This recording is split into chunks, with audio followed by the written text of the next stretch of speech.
Hello, hello, hello. Welcome to another Enigma Mode development live stream. Hello, Fish. I hope you're doing well. Today, I'm excited because over the past day or two, made loads of progress on this behavioral thing. In the previous stream, was just kind of brainstorming a little bit, dabbling.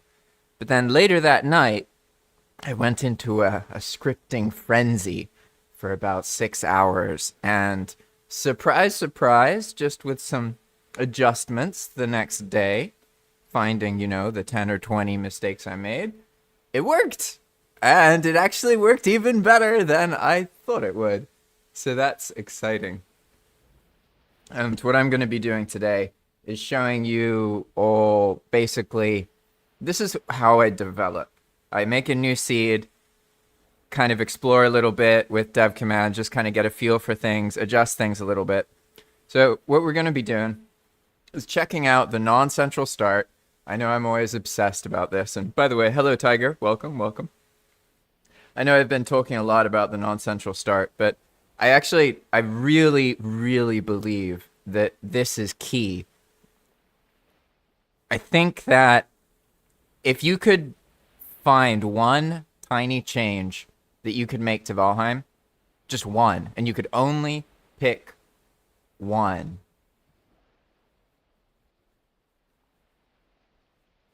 I think the thing that would make the most difference in gameplay is a non-central start. You still start in the meadow, but I've been doing these more. Like, this is like the 20th or 30th one I've made, right? And you so consistently start next to meadow, black forest, swamp, plains, mountain, over and over and over again. And it got me thinking, so I was like, damn, when people normally play Valheim, they have to put in hours to even reach the third biome. Like, to actually go into the swamp or the mountain is not something people usually experience early on. Sometimes they do the dabble in the mountain a little bit, but overall, you have to get lucky with your seed for that to happen. So it's really crazy just how much the starting experience is immediately changed just by making it so you spawn in a meadow that's not in the center of the world. It changes so much. That one simple change is like, it's crazy. So I've been excited about that. And that's just one of the many things. And so Fish, everything you're going to see right now, this stuff isn't live on Path of Magic, but you as the players can never really know, because I don't, like, when I release a patch, I may have put it on Path of Magic already. Or it could be that I'm developing things piece by piece and putting them on Path of Magic, and then, so, like, the patch isn't new to you. It really depends on what's going on. And this stuff that I'm about to show is not on Path of Magic. So basically I made, you might like this. I made, let me show you this script, actually. It's pretty funny. Why is my mouse all slow? There we go. If we go to the very top, oh wait, we gotta catch this moment. Here we go. Gotta get the Enigma moment, right?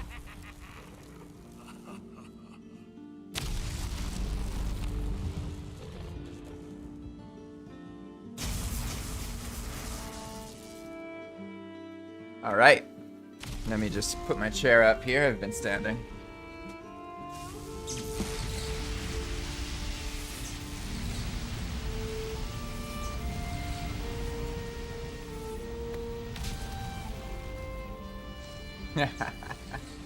Okay, so this, now I know this is what happens on almost every start. You almost always start right next to Hildur, and then there's plains nearby. Yeah, you see? The plains over there. You'll see. Yeah, the deer healing, I don't know what that's about, man. No, I don't know. I don't know what that's about. There's plenty of things that I could have done that messed with the deer healing that I may have forgotten about. But the stuff I'm about to show you is not yet on Path of Magic. So we'll never know. But what I want to show is just this. I want to rant a little bit about this non-central start thing. It's so cool. Remove key, no map. Yeah. All right. So here we go. Look at that. Like, the immediacy of it is so fascinating to me because you still get like a really nice, safe meadow almost every time. It's not like you spawn in some tiny, tiny little meadow or the middle of the plains or the mistlands or something. But there's just this immediacy of having, like, look at that freaking plains! It's right there! Like, right across that river! It's so big! And then, like, you get all sorts of different biomes so quickly. And I feel like that's gonna help people a lot to experience other biomes. So then, all that I need to do is make sure that the linearity isn't completely gone. Let's see. Yeah, and I know the server's been pretty dull. Sometimes that's just how it is. It'll spice up when I start making some content and directing people at like new features. I used to do all the development on the server itself, and that was great because then I could talk to people, but now the packages and everything are too complicated, so I literally can't do that kind of development anymore, which is unfortunate because then the players like might think that I'm not playing Valheim or I'm not developing because they don't necessarily know that I'm developing, you know what I mean? So that's one of the reasons I'm trying to do the live streams, because like you guys know I'm developing. You see it. It's right here, you know what I mean? So just to hammer this point home, the non-central start is huge because in Valheim there is this fall off. People break. They don't make it through the middle part of the game. Most of them stop playing at that point. And I used to think it was problems, but now I think maybe it's just timing. Yeah, you can spam your sign creation, that's true. You don't have to worry about that. People could look in Discord and then be like, what's he doing? But what I was getting at is that the problem that happens in vanilla Valheim or normal Valheim is that normally to even reach the plains, you have to play for hours and hours, right? You can't just like, let's say I made a brand new character right here. I can't just run to the plains and get killed by a death skeeto, right? Like normally I would need to progress, I would need to get a boat, I would need to do all sorts of things. I would need to kill a boss. Like it's super, super gated. Like, yeah, I could get in a raft. You know what I mean? But like, if you think about it, the other biomes are quite far away for the starting player. And to make it even more intense, they have to do the beginning stuff, right? They have to find an Eikthyr and then get the pickaxe, because if they don't, they can't progress. You know, in traditional Valheim, they can't progress, right? So in Enigma, obviously, I'm trying to make it nomadic, right? Where you can just crash somewhere and then restart your progression from scratch and make it work in any biome. That's a whole other topic. I'm not trying to deal with that right now. What I'm getting at is that one of Valheim's core issues, maybe it's not even about the progression. Maybe it's just the reality that when people play, they're gonna play for a certain amount of hours and then lose interest. And most of the biomes in the game are past that point where the average player will start to lose interest. So therefore, they don't experience the biome as much. So maybe maybe this one change will make it so people have more new experiences in Valheim. Because if you think about it, like you could start and then be like, you know what, I want to go start in the plains. I've never done that before. I want to go start in the Black Forest. I want to go start in the swamp, right? Like in normal Valheim, you don't have that freedom. You don't have that option, right?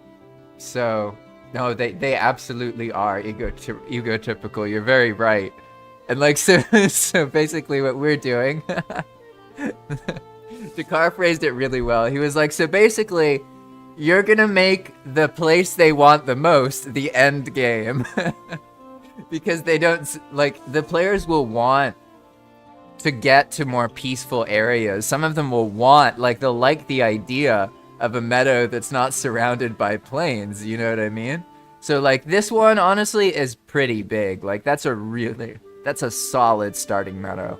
They're not always that solid. Like, you could start, like, let's say you started in this one, for example. That's nowhere near as much meadow as this, right?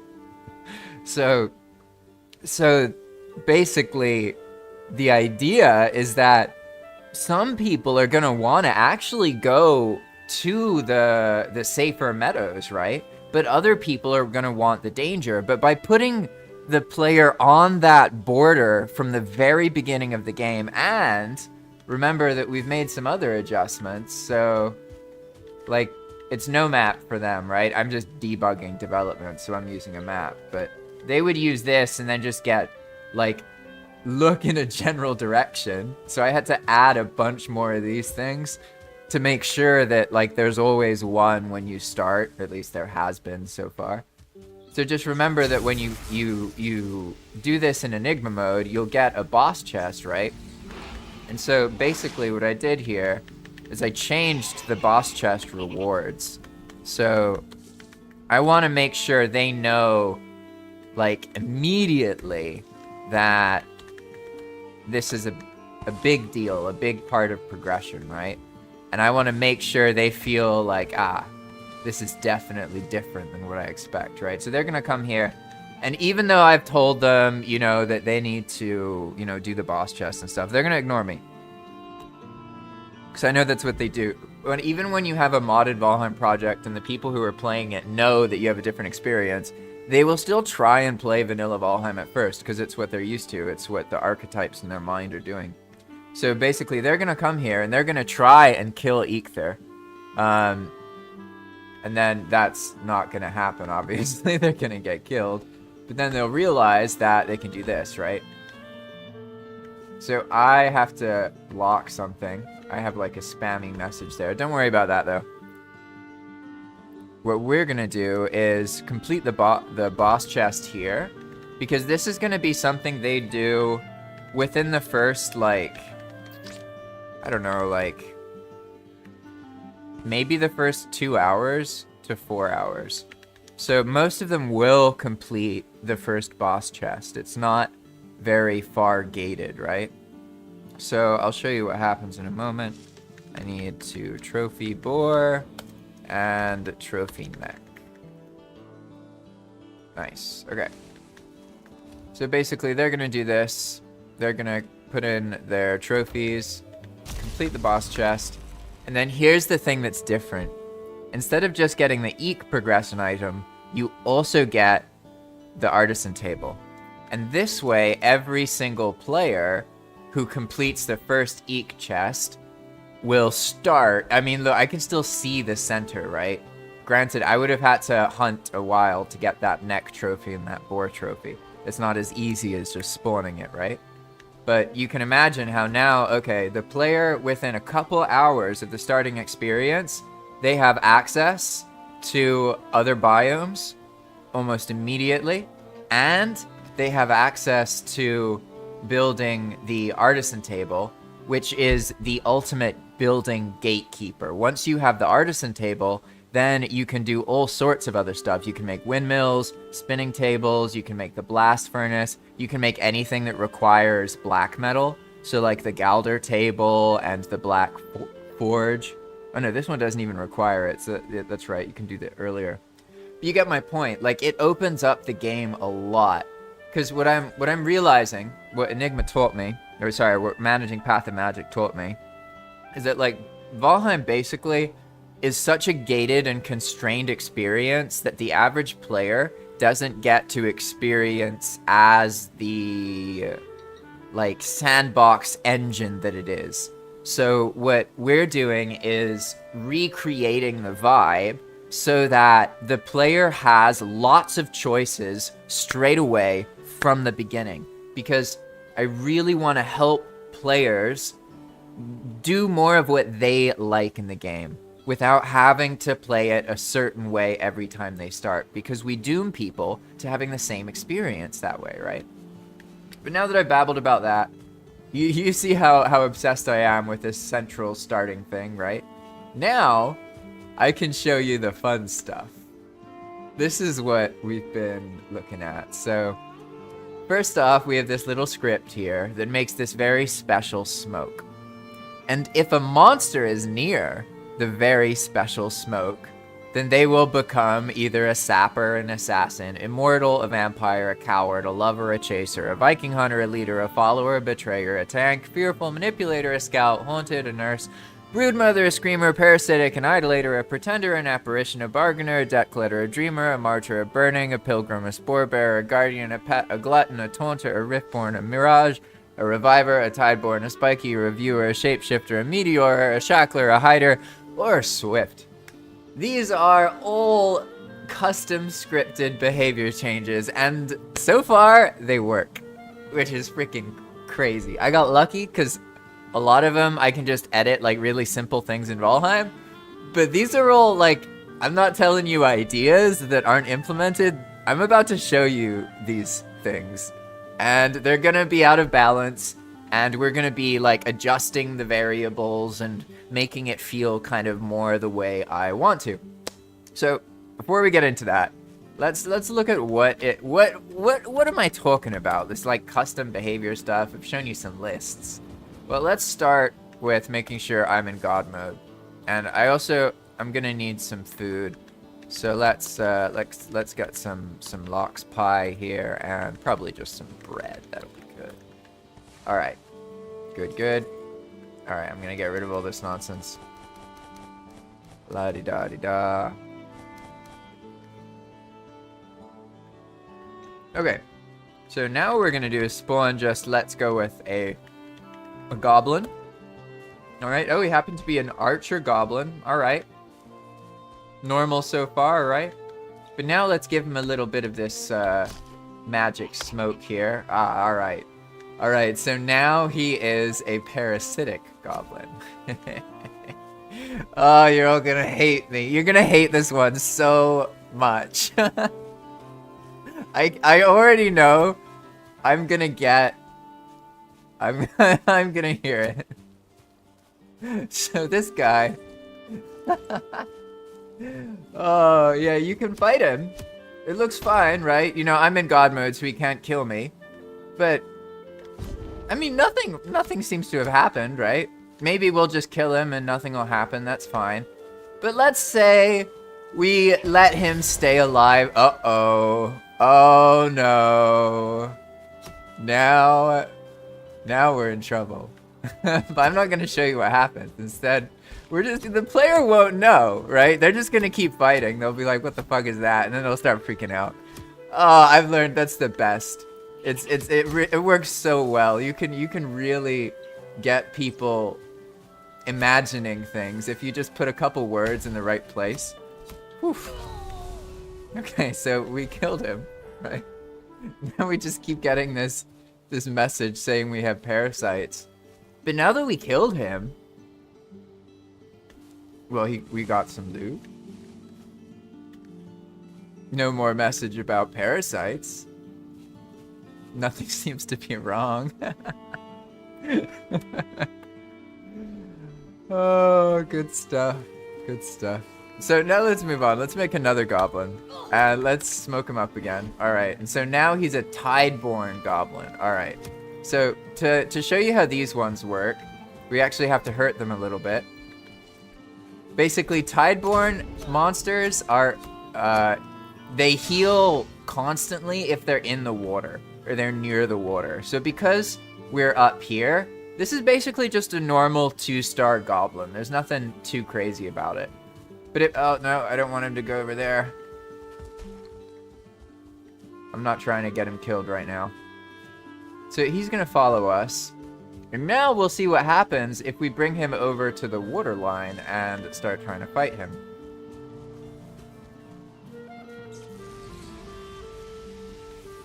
I actually haven't tested this, so it might just not even work, right? But so what I want is for him to start healing. Yeah, there you go. Okay, so he heals fully when he attacks, but that's not very... That doesn't really feel right. So yeah, see how it's saying healed from water. It's not just when he attacks, right? But let's try and fight him here, see what happens.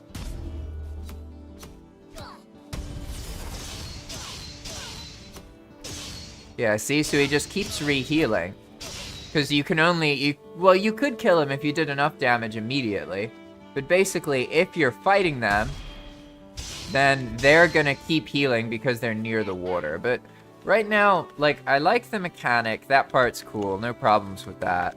But it needs more telegraphing. For things to really work, like with the players, they need to feel like, oh, okay, something's happening. That goblin's healing. So let's get an effect, something related to water, maybe.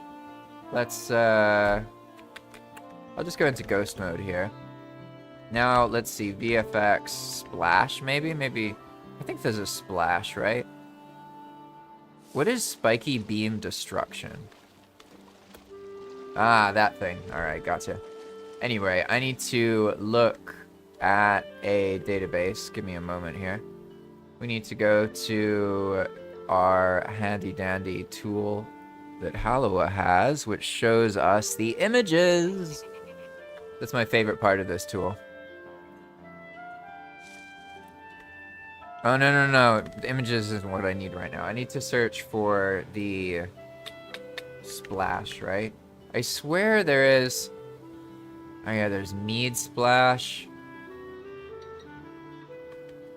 There's something about water, or like drip. Maybe it's this one, hit water. Let's see. Oh, no. That's right. Let's take the tab out. Okay. So this is like, yeah, when you drop an item into the water, I think. I can try it. I don't know how that, that noise might get jarring when it's looping, but we'll see. Let's see. Okay, so we're gonna take float hit water here. And I'm just removing the tab real quick. Alright. So now let's go into our scripts, and we need to find the Tideborn. Okay, here we go. And we need some more telegraphing. The player needs to feel like, okay, this is happening from the water. So first off, the healed from water text, because it's orange, it's not really working. It's not doing it. So I can't use blue text. But what I could do is, let's open up a GPT here.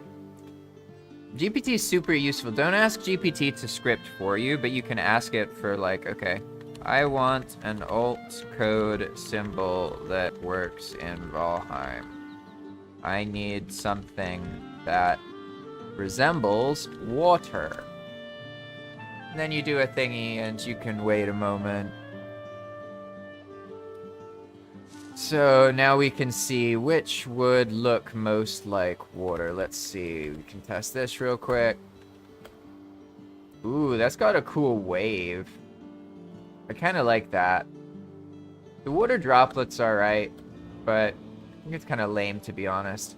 I've noticed that the symbols, they feel better when they have more oomph to them, if that makes sense. So we're gonna use this one, and it's gonna be like just like this.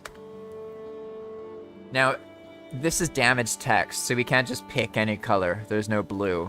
This 4 makes it green, but it also makes it small. So like that's why usually you want to use 7, because it's orange and it's big, but it's orange. So it is what it is. You can't change the size of it too much. So this is doing a thing. Every time they do anything here, so including stepping, it's gonna try and heal them for 1,000. Okay, so let's change it to 100. Let's make it more realistic here, because this is gonna spam. It's gonna happen a lot. Let's also reduce the chance to just like, it's gonna happen like more often than not, but still not every time. Okay, and what we want to do next is make sure that it spawns a visual. There needs to be more clear telegraphing. Otherwise, the player doesn't know that something's happening, and they just get confused or they think something's broken. So we need to go prefab. Nope, nope. It's in here, right? Where did I put it? Ah, yeah, it's over here. Boom. Alright, so let's see how this feels. We should now be able to Alt-Tab. I saved. I can go out of ghost mode. Now let's find where our friend went.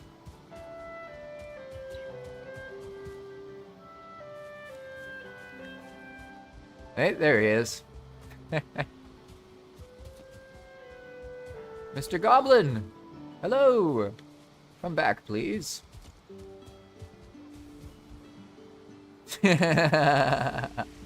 Wait, that assistant got one of the behavior variants? Hey, that's perfect.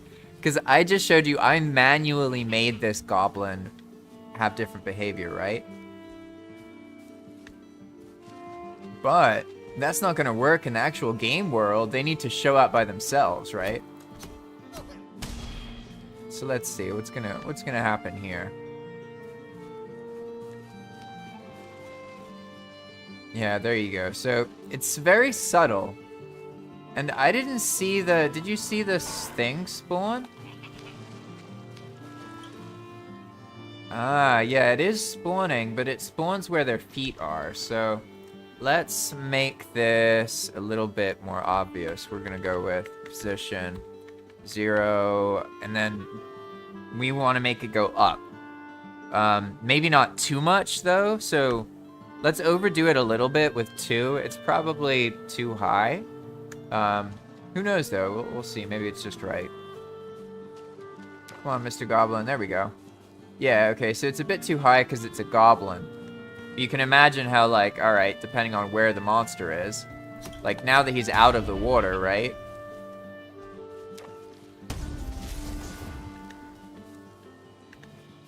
I think it kind of works. It just needs to be down a little bit more. So instead of 2 meters, we'll go with, maybe not even 1. Maybe, like, 3/4 of a meter. Just keep in mind, like, with a bigger monster, you're just gonna see the splash, if that makes sense. And this is pretty much what I'm gonna be doing in this stream. I've already made the main part of this, right? I've already made it. Ah, you know what? And so what I'm going through now, I'm going through and I'm, like, adjusting the little details, right? Adding the visuals, making sure they're timed better. And I'm realizing that the bubble has this unnecessary... Yeah, this clouds a lot of visual stuff, and it happens a lot, so I should probably just get rid of it. So let me do that real quick. Bubble block. Nope. Bubble blocking? Nope. We gotta find the actual file. I could just look at it. Hey, here we go.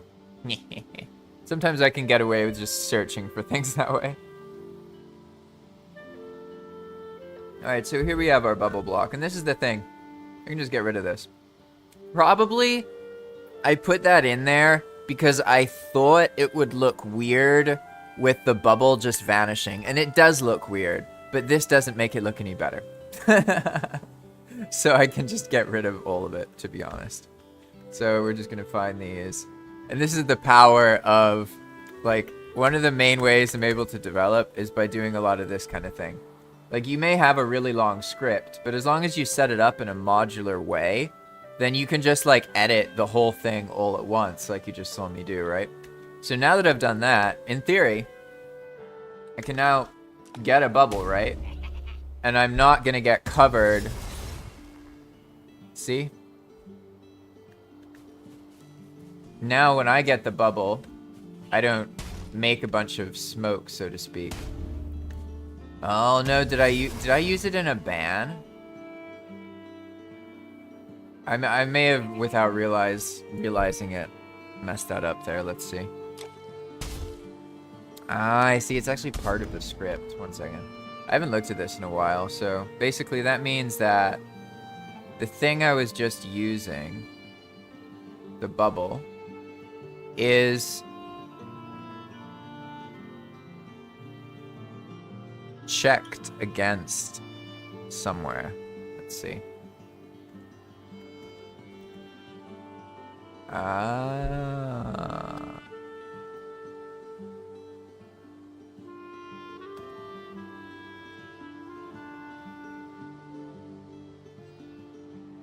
Alright, I have a better idea. So what I'm going to do here is I'm going to find these things. Then instead of getting rid of this whole piece, which apparently I need for some reason, I'm just going to get rid of most of it. And then I'm going to adjust this thing here. First, let's see. I might be able to just scale this. So let me actually look it up real quick.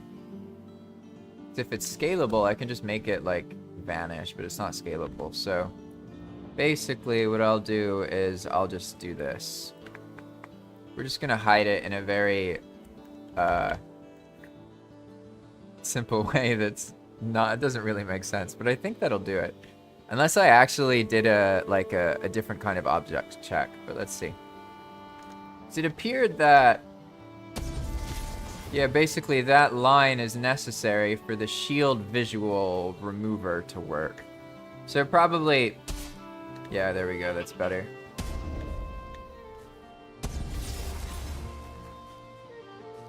Yeah, and the reason that it's important that the shield gets removed is because bubble blocking is a big part of Enigma.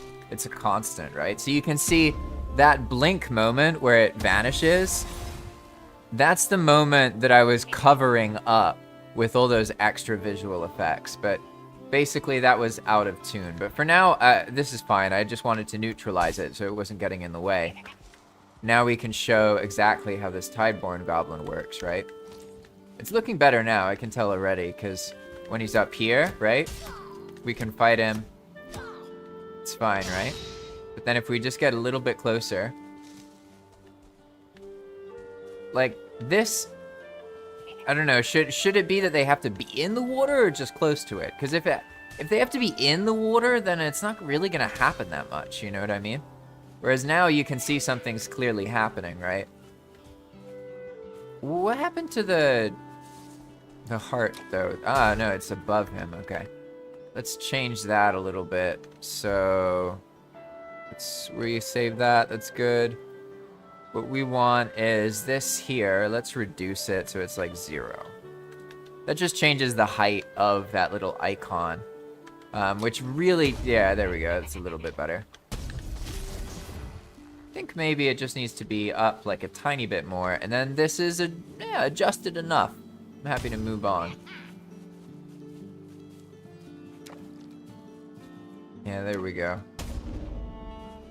Yeah, maybe just like 0.5, so we're gonna go with like 1.1. Alright, cool. I consider it good enough. Now it's time to just fight him. So if it's at 100, can we should be able to kill him, but it's like a pain, if that makes sense. But we can do it if we overpower them eventually, right? But like it's harder to. So I think that works for now. Maybe I'll up it at some point, but that one's good.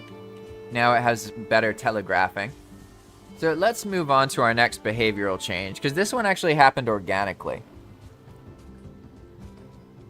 I noticed this Diverger shouting earlier. As you can see, he is now a Diverger Ashland's reviewer, right? So that basically means that anytime he attacks, he's going to talk a bunch of crap. If we let him fight these guys, you'll probably see what I mean, or let her. Yeah, so they're not all obviously a little bit spammy with also the rips going on with the skeletons. I think maybe the text, I guess, I guess the text is a little bit too high. Let's change that. So now we're gonna look for reviewer. Hey, Oh, well, don't worry, Power of Truth, because I live in Nicaragua, which is in Latin America, not Nigeria or Niger. So I am I'm not there. I live in an area where people speak Spanish and that kind of thing. Although it is not completely safe. You know, it's totally possible the U.S. could wage war and, you know, bomb us or something. That would be a way to go out for sure. But still worth the life here, to be honest. No regrets moving to Nicaragua. My life got so much better once I came to Nicaragua. It's ironic, really, because for other people, it's not like that, because they don't have reliable work. But like, the reason I can do what I do and not have to worry as much and like be so dedicated to Valheim is because of how little time I need to deal with all that. So I'm able to like just, you know, get by with like, you know, $800, $1,000 a month and not have to worry too much. So, oh, hello, Mr. Camper, by the way. Sorry, I didn't see your comment there. Welcome, welcome, welcome. Let's see. So, Fish, you have to train someone tomorrow? Hey, honestly, like I always liked training people. But that's because I was when I had like that kind of job, I don't know, it was like boring. So if there was someone to train, it was like something different to do. It was moderately, I don't know, more interesting. I guess it's a pain though if you have to train them and also do your current job. You know what I mean? I can see how that's quite frustrating. So all right, we got our reviewer. We just edited his text. That's fine. We did this a little bit. Let's clear this mist real quick. And let's make another one. We're gonna go with another goblin here. And there we go. Now he's a goblin scout. Alright. This one's a bit hard to explain how it's working, but basically he makes noise and attracts other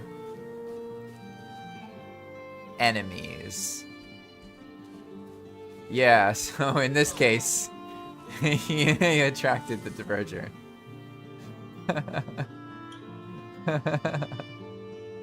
Oh, that's funny.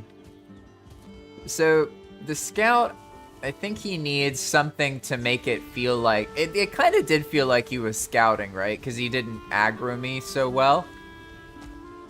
I don't know how to do that one. Because that one, it's more obvious if there's other monsters around that are allied with it, right? So I guess I'm just gonna move on here. Let's oh, hey! There we go. You can see what. Now you get it, right? Oh yeah. Yep. That's gonna be fun, isn't it? People are gonna hate that. They're gonna hate that so much. Yeah, currently you can cheese it though. You can just log out and log back in and then you won't have parasites anymore. But basically, it makes you throw up at a random time that could be 10 minutes from now, it could be an hour from now. So, that I found, the reason I like that, I know that that's a huge pain in the ass when it actually happens to the player. But the reason I like it is because it's one of the few ways that you can bring an end game geared player to their knees. Like, if a player knows what they're doing and they always have a lot of health, then they just become almost unkillable in certain situations. If you make them throw up their food, then you know, a bat could kill them or anything could kill them, right? Even a neck. Like, obviously, okay, if they have like flame metal armor, they're not gonna die from a neck even if they have 25 health, but you get my drift, right? All right, we did that. And now let's do another goblin guy here. All right. Oh, the glutton. This one's intense as well. And so keep in mind the idea here. Like, of course, we could just do a lot of random stuff, like lightning damage and frost damage and all these things. And I think those are cool. But the point of these variants isn't just to make some cool thing. It's to make behavioral changes that cause the player to prioritize killing one mob over another and to add more depth to that dynamic, right? So to answer your question, Mr. Camper, this is part of Enigma 2.0. I don't know when I'll release that, but might be in a reasonable amount of time. I like put parts of 2.0 onto Path of Magic, so there's a lot of stuff you can already do on Path of Magic. But for now, I'm leaving the public version of Enigma at 1.31 or whatever. That way I can just, like, keep testing these things. Because as you can see, like, some of them, like, they don't work how I intend, and I have to play test it a bit myself. I have to polish it, add a couple visuals, make sure it's telegraphed to the player, make sure they can understand how it works, even if they're not told, you know, all that kind of stuff, and it takes time. So I feel like I've unleashed enough with Enigma that people can have time to play it and get bored of it. And that way I'm working on this.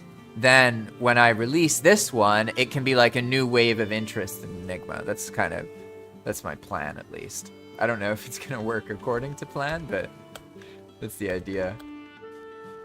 So we can keep doing this a couple times, right? There we go. So this is the reviewer. He basically just talks shit about you every time he attacks you. Some of them are like that. Like, they're not that special. Like, he's like a tough monster, so he'll just keep attacking, right? He doesn't stop. You know, he's a relentless reviewer, and it's just gonna keep keep doing this, right? But it's like, that's the idea. We're trying to add depth, right? So it's like not just the behaviors, but one thing I haven't shown you yet is they can actually stack. So here, for example, we have a Tideborn Goblin Scout. And then now we have, oh, he's a pet now. So he became my Tideborn Goblin Scout. And so now this is the true craziness, right? This is what I was trying to get at. If I made this properly, all of these functions will work.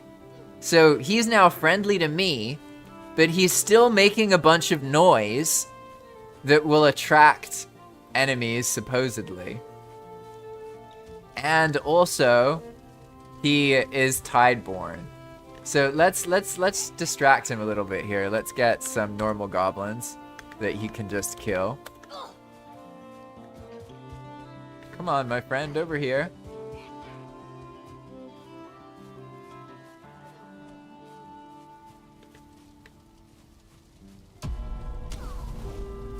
Yeah, okay, I remember now. So you heard the bell, right? Basically, when the scout attacks, he makes the bell noise, and then that makes a lot of noise, but not enough noise, because that boar over there didn't react. So let's see what's going on there. Scout makes some noise. 60. I feel like that boar was 60 meters away. Alright, let's make this a little bit more fun. Or super obvious, maybe? I don't know. Yeah, here we go. That's better. It can't actually go to 999 because that's further than the loaded zone. But like, now the thing I want to test is, in theory, this guy, our pet should heal because he's in the water. Hey, it still works. I love it when things work. Oh, that's so funny. So I actually, when I made it, I thought I limited it so that it can only make 2 variants at once. But that part just didn't work. So as you see, like, this has 3 variants and they function. So I'm just gonna roll with it. I think it works out.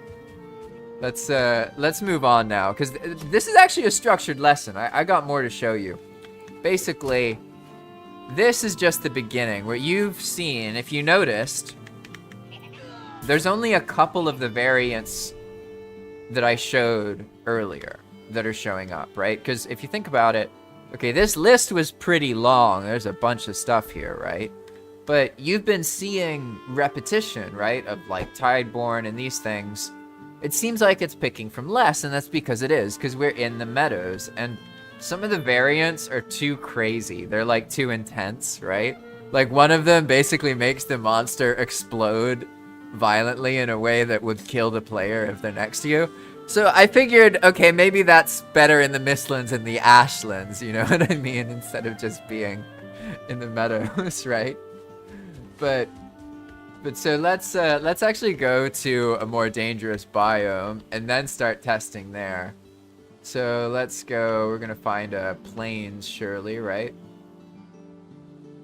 Or a swamp works. Anything really. We'll just figure out whatever's over here. Hey, plains, perfect. Hey, a goblin camp. That's even better. All right. Yeah, these can get pretty nuts, to be honest. Like totally nuts. All right. Yeah, so they got alerted. This. Oh, I love flavor text. Okay, so now let's give some of them some behavior. This one's cowardly. All right. This is a new one that could have rolled in the meadow but didn't show up earlier. So cowardly mobs are pretty simple. They're like normal monsters until you hit them once. So, right, I attacked him once and now he just runs away. He's not going to run away forever though. So the idea is that they just always run. As soon as you attack, they run away, right? So, oh look, we have a natural, we have an organic monster variant here, and a spore bearer. This one, here, I'll show you what happens here. I need to make sure I have health. This is one of the ones that explodes when you kill them. So pretty much, we can kill this goblin, but we have to be careful because he's a spore bearer. So when we kill him, okay, I just realized something. I have to make the explosions happen a couple seconds after they die. It can't be instant because then, yeah, it's like impossible for a melee player. So I need to make it like the lightning bolt already. But if you didn't notice, like, all right, everything will now die of poison. Like, I will die of poison. All of these goblins will die of poison. Everything that was close by will die of poison. It's really powerful.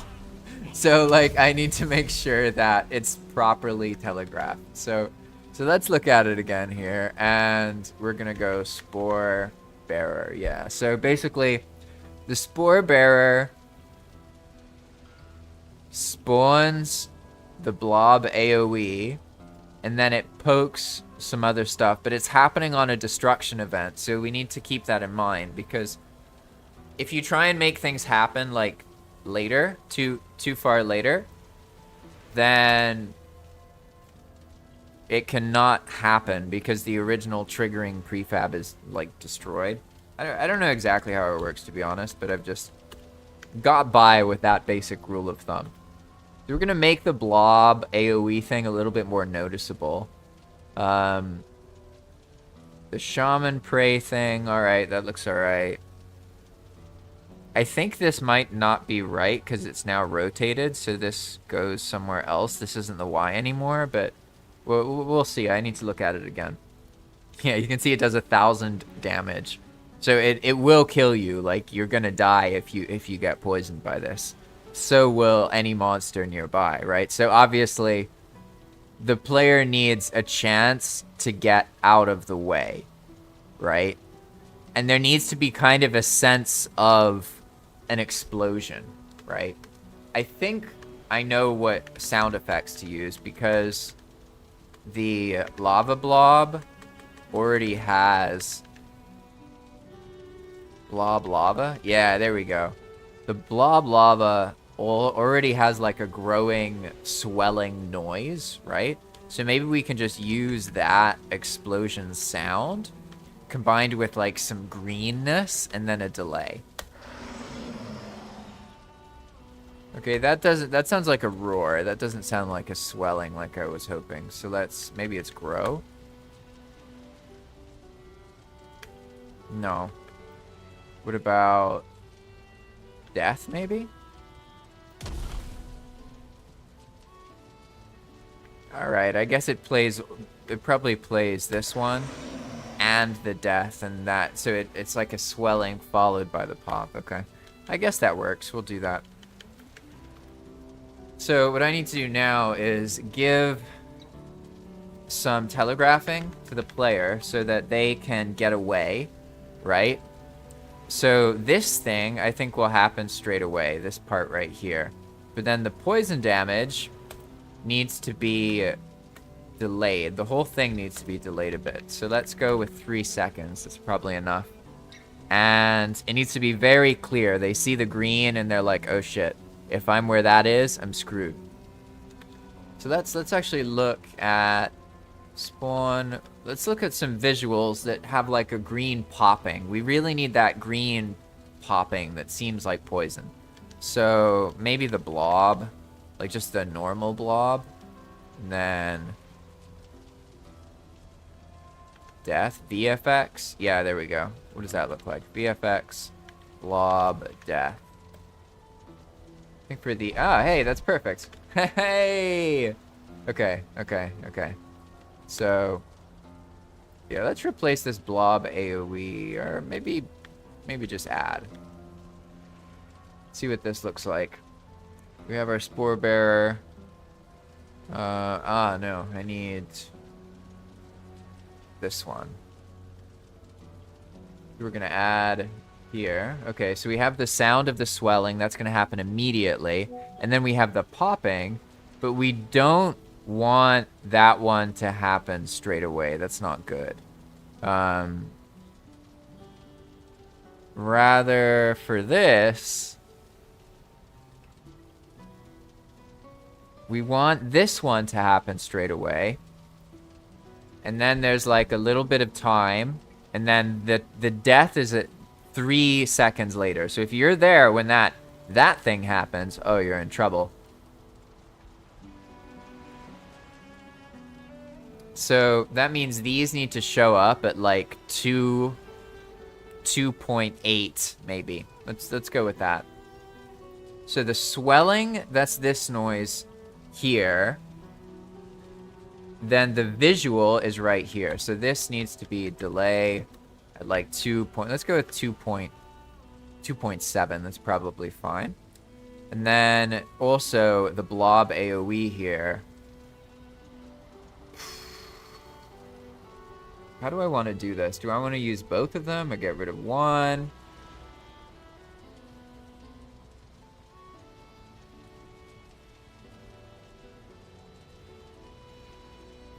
Let's see what this looks like if it happens immediately.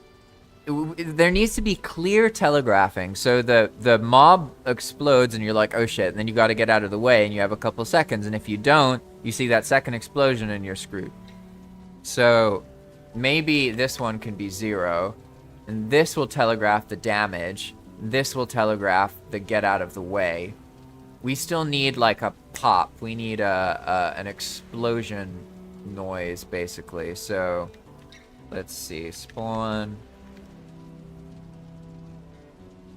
blob. Maybe we can just use a normal one, right? Let's see, what is the blob's attack noise? It's not very explodey, is it? So I guess we'll use the lava blob. That one's very subtle. So death. There we go, good enough. Okay, so this sound effects is the damage. That's when it's actually like, you know, it's too late if you're like, that's the impact. Give me a moment here. Let's go. So this impact needs to happen when that one does. Okay. So I don't have the stuff to test this right now because that monster died. So we'll just test it if it happens again, right? But for now, I'm just going to keep kind of looking at these different variants, right? So we have the Screamer.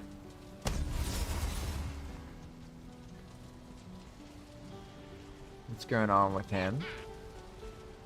I saw the exclamation mark, so that attracts enemies. So this is like a scout. They're very similar.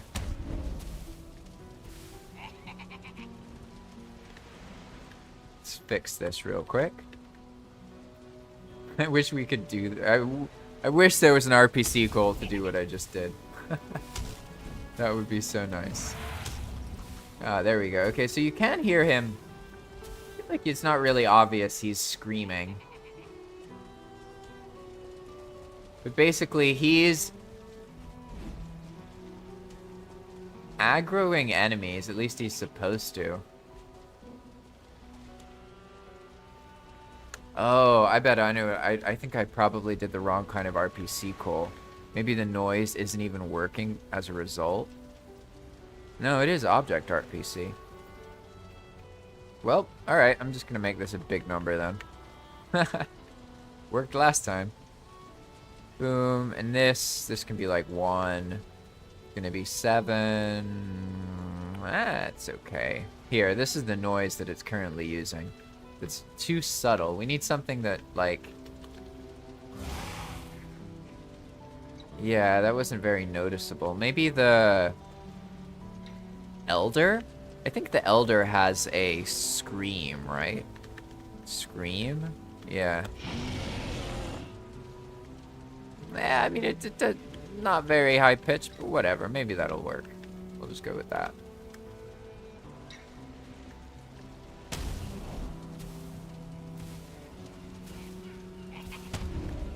Let's see, and what's the... Okay, action.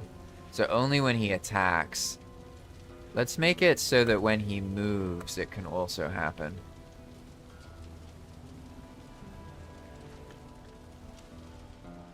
That doesn't always work, but some monsters have a step. So if they're a monster that has step, which I guess the goblin doesn't actually. I think the boar does. It's kind of funny, like sometimes they have them, sometimes they don't. But they'll basically trigger another state called, I think it's called freeze frame. Like when they stop moving or something like that. But here it doesn't seem very reliable, to be honest. Like maybe the rate, let's up it a bit. It's at 0.3. Can make it like 0.4, something like that. I'm mostly trying to see how it sounds, because I need to be able to notice the sound. Yeah, it sounds too much like a dragon. I need something more high-pitched, but what noise in Valheim is high-pitched like that?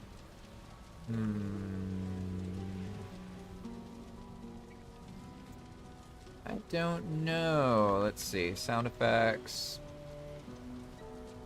Bum bum bum bum bum bum. This is something that's definitely like, it can be really time consuming, figuring out the right noise you want. I used to just look in the game randomly, and that does not work. I do not recommend doing that. Maybe the mages make this noise? Let's see. I'm looking for something that sounds like, more like screaming.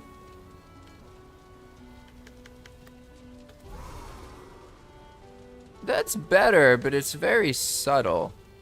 It's not really going to be that noticeable. But for now, it's better than the goblin. Honestly, the elder sounds more like a dragon to me. Like, that sounds like a great dragon roar. Too much for this use case. What are these other things here? What do they sound like? I guess I'll just play them bit by bit. Let's see. That one's also very subtle. Beta roar? Yeah. Let's see what that sounds like. The fader, I think they're very, is it snarl?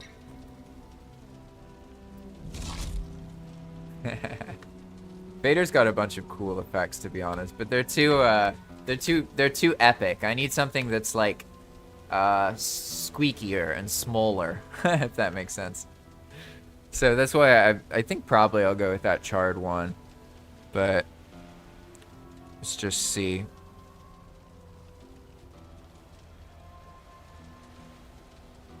Any ideas for one that would be... It's like, it needs to be a noise that makes the player think, ah, this goblin or this monster is loud, it's wailing, it's screaming, it's alerting, you know, it's... I don't know. Dragon Cold Bowl start? That's a little better, to be honest. That's more high-pitched. What about this one?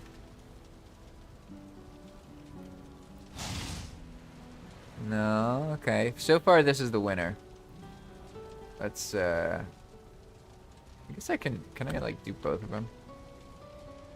Generally, it's not good to do stuff at the same time, but we'll see what happens. Trail on. I think these ones usually don't. Okay, okay, okay. That sounds like a cool attack. These are actually pretty good. I like these. Alright, and that's the one I was just using, right? Yeah. Launch, start. Oh no, Cold Bowl and Cold Breath. I see, they're different. Okay, that one's more subtle, I guess. And then this one.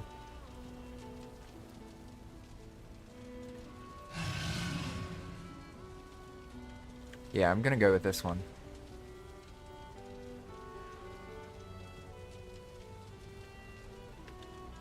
Okay. Now let's see how it is. Oh, the drakes. That's a good idea, too. Ooh. Alright, this is amusing so far. It does sound more like screaming. That's okay, this is more what I was going for, to be honest. Like, this kind of thing. Let's see. The Drake noises. Now I want to try the Drake noises. Let's see. What are they called again? Hatchlings, that's right. Bum bum bum bum. Cold Bowl start, maybe? Nope.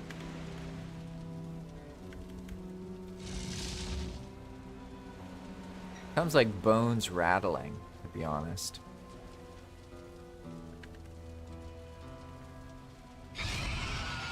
Ooh, I see what you mean. That one is good. Let's see. Maybe this one might be too much, but it's definitely high pitched. That's... What if I do all of them? Is this gonna matter?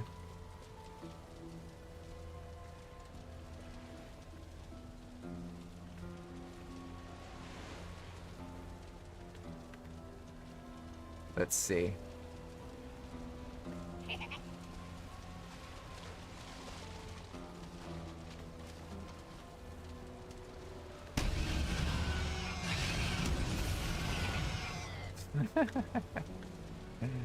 I'm amused.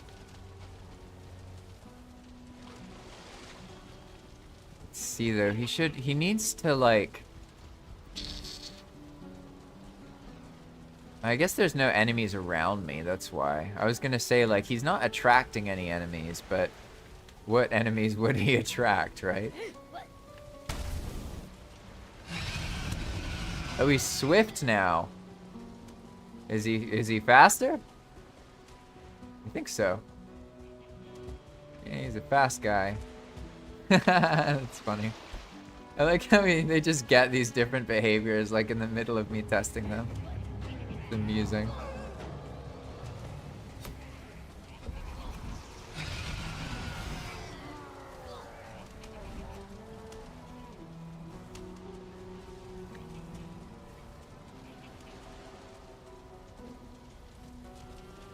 I feel like he's not making the noise.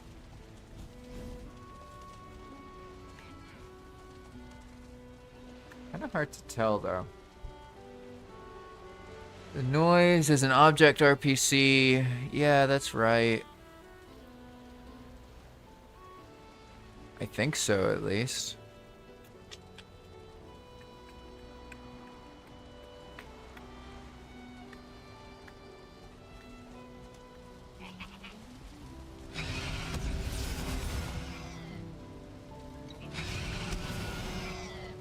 I guess it's because those enemies are already... Is it because they're already alerted, so they're like going after other stuff?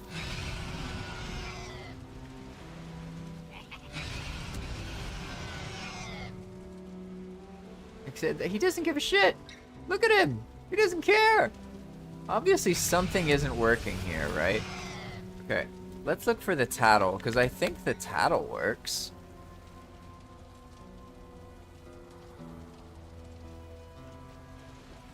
Ah, but it's on the player. Is that how it works? It has to be on the player. Interesting. Why don't I actually look at the docs? I guess that would be smart, right? All right. Let's see. We need to look for the RPC calls. Noise. All right. Character humanoid. Oh no, it should work. Weird. Am I doing that wrong here? Okay, that one's fine. I think you're right, Fish, that that other one would be better. Let me make sure this is right, though. Object RPC, name, add noise, float, noise level. Is it the delay? I don't think so. Yeah, why is it not making the noise?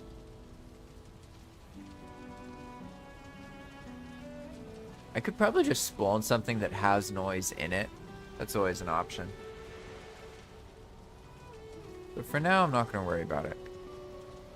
Let's get rid of these extra ones here. And I think, like Fish said, probably we can just use... Let's see how the idle sounds. Sometimes the idle sounds are like nothing, though.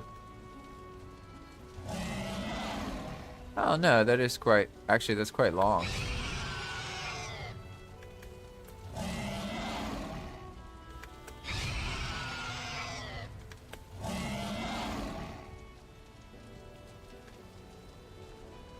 Interesting.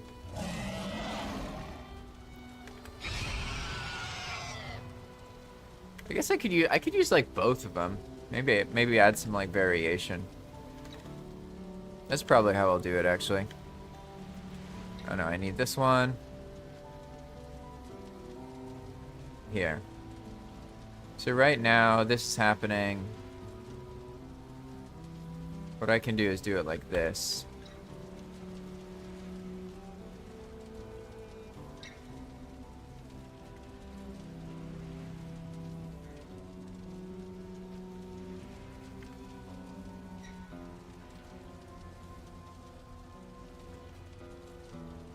Okay, so now I can make different outcomes. So it can be like, this time it's going to be that.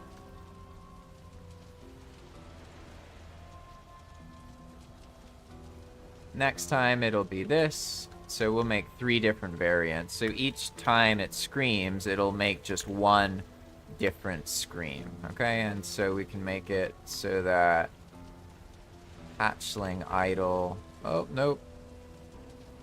Didn't need to do that. Is one of them. We're going to have hatchling idle, hatchling death. And then that last part, which I need to... Oh, 1 second. Clicking like a madman here. Idle, there we go. Now I'm gonna undo everything so I can...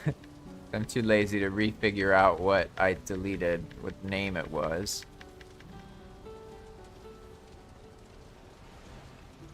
There we go, okay. So now, let's wait a moment. My thing's hung up, I gotta give it a second, there we go, okay. So now that I remember that it's that, we can just go like this. I grab everything else here. Boom. Alright, nice. And now we're going with this one. And so now if I wanted, I could make it so like this one happens the most, then that one. But for now it'll just pick different ones. Hey, Teensy, welcome, welcome, welcome. Glad to see you. Yeah, I know, the beginning of Enigma is hilarious. I find it really funny. Let's see how this goes.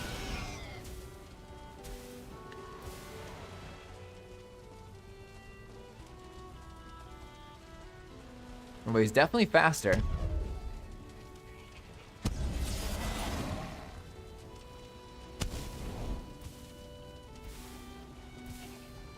Yeah, I almost wish... I wish all monsters had step, but unfortunately they don't. It seems to work, though. Welcome, welcome, welcome. Hello, Marian Jacinta. Welcome. I hope you're doing well. I'm working on development of Enigma Mode 2.0. Basically, we're making these different behaviors for monsters. So now it's a pilgrim, which means in theory he should... I think he'll only attack me once. He should, like, ignore me, basically, and then, like, run off into the distance, pretty much. The pilgrims are meant to... They're kind of hard to explain, but basically they don't engage with the player, and they go off somewhere else. So the idea with the pilgrim is that they pass through something, and they mess something else up. You know?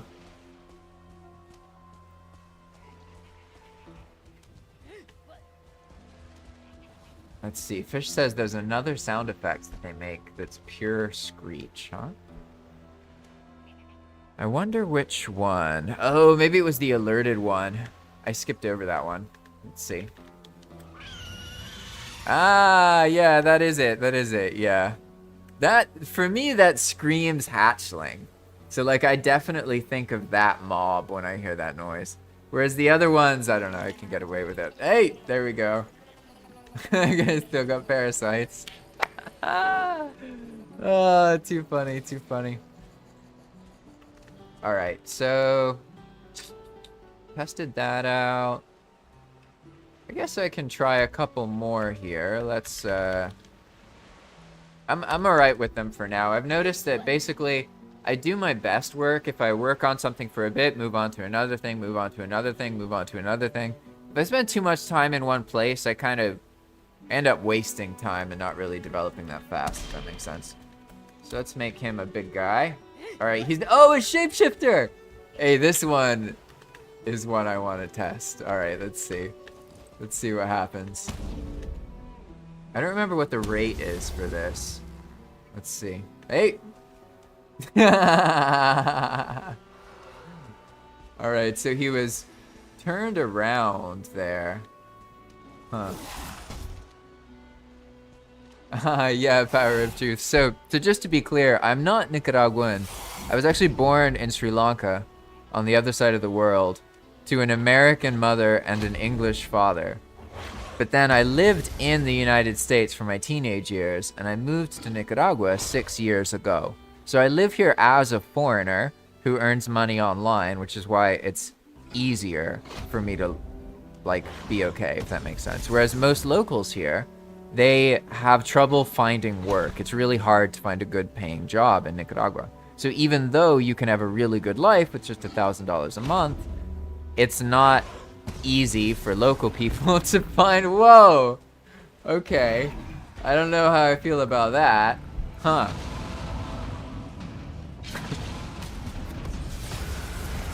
Wait. Oh, and it didn't trigger the Enigma. So this is just a normal bone mass? That's, interesting. Very, very interesting. Very interesting. Ah, yes. Sorry, I assumed you were saying I was Nicaraguan. I didn't realize you meant just Nicaragua. Oh, that's cool. Hello, Abby Sion. Welcome, welcome. I'm glad you've been able to enjoy watching it. I've been hoping that people can like play Enigma and watch the live streams and like learn more about Enigma. You know what I mean? Very amusingly, this shapeshifter, I think because it shifted into a boss. Oh. No, what? It can shift out of being a boss? That's so funny. Wait, which one is it? Oh, now it's this skeleton. That is crazy. So this one variant, he was a goblin, he shifted into bone mass, and that caused all of these monsters to spawn. And now, where is the shapeshifter? What is it? I've like lost track of what the shapeshifter even is. Oh no, Riftborn! Oh no, no, no, no, I gotta get away. That's that thing I was telling you about. Watch this, watch this. Oh, there's the goblin shapeshifter turned into a bat. That's so funny. Yeah, that's amazing. Holy shit. Now they're all trying to kill him. Oh, they turned on him. Wow, what a series of events. But let me show you here. This Riftborn. You see that Riftborn blob? That's the one I gotta go for. Let's try and get this guy. I'm gonna need a delay here, yeah. Huh? Where's the explosion? Is it afterwards? Uh-oh. Oh, there's the explosion. Okay, there is an explosion. Alright. Holy shit. Well, you know what? That's enough time to run away. I could have ran away. Like, I definitely need more telegraphing. Though. Definitely need more telegraphing. Because the monster just kind of died, and then it's like, oh, alright, there's a bunch of visuals, but you don't know that it's about to get crazy, right? So let's fix that a little bit here. I got too into that. I see, I made 2 of the explosions. Oh no, I made it repeat 5. So there's 5 explosions, 2 plus 3 repetitions. I see. All right, that, yeah, might explain a little bit much, right? A little bit much. Probably we don't need 5. In fact, can probably not have any of this and be totally fine. Instead, it looks like this starts and then has a bunch of visuals before it does its damage. So that means that the timing is already built in. So probably all I need to do is add some craziness here. So let's actually, I want to get that random int thing. Yeah, here we go. We're going to keep this, but instead of being this, it's going to be a lightning bolt. So it's going to be the him and Alf hit thing. There we go. So now we'll have a bunch of lightning strikes for some time here. Let's increase the delay. It's going to be like start after 1 second, and it's going to repeat every 4/10 of a second, and it's going to repeat. That was a while before that explosion happened. How long is it actually? I don't know. Let's go with 8. I'll just have to see if that happens again. Alright. You look at how just... I didn't realize that explosion was so big. Oh, I know what I can do. Why don't I actually just check it, right? So, okay, I spawn... shield, generator... attack. Okay, so it does that. And now it's doing the visual, but there's no damage.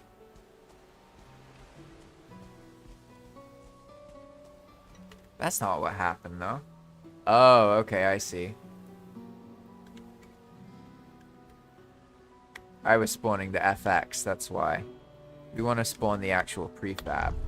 There we go. Okay, yeah, now you see it does all this, it builds, and then you have the damage. Yeah, there we go. I wonder, why did it not destroy the rock? That's funny. But the Tideborn, or the Rift will destroy the rock. Okay, okay.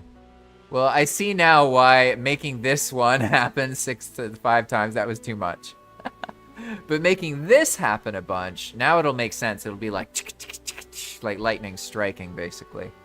So, I know what we can do. Repeat chance. Yeah, it's so cool. Oh, man. All right, all right. Yeah, so it's not that the rock is indestructible, it's that the data for the, this data makes it damage the rock, basically. So if I were to change this right here, this monster AI thing, I'm moused over prefab, which is a bad thing to do. But if I go prefab player, pipe, say, test, rock. Okay, and now I'm gonna undo all this. I don't actually want it to be that way, but that's fine. Oh no, I saved it. One second. I was trying to be smart and I messed it up. Test, rock. Okay, now I want to save it like this and then undo it so it's just normal, but then I don't save it again until I illustrate it.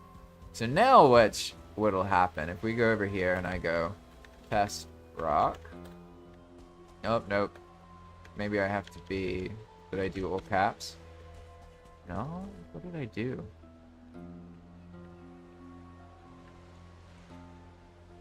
Yep, I don't remember. I'm trying to be smart and it's messing everything up. Oh yeah, I have a filter on it, of course, so it wouldn't have worked. So type, say, and test raw.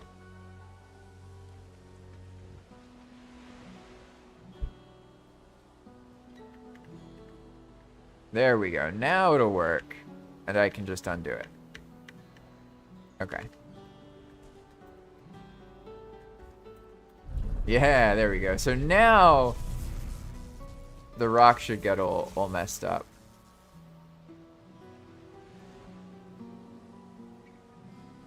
Yes. I can tell it worked. What a lag spike. Like, holy shit. I guess that's why. It's like insanely damaging, right? I don't know if I can do that. That's like... I mean, there's not even any extra scripted stuff there. Let's see, actually.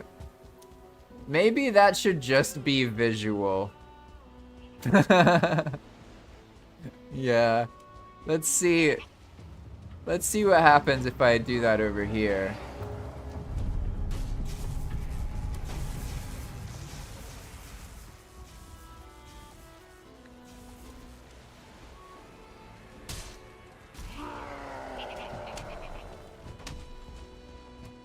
I mean, it works. It looks like because there were so many, when that's done in an area with lots of cracks, then it gets kind of laggy, right? Let's see what happens if I go right over here. This nice little house here.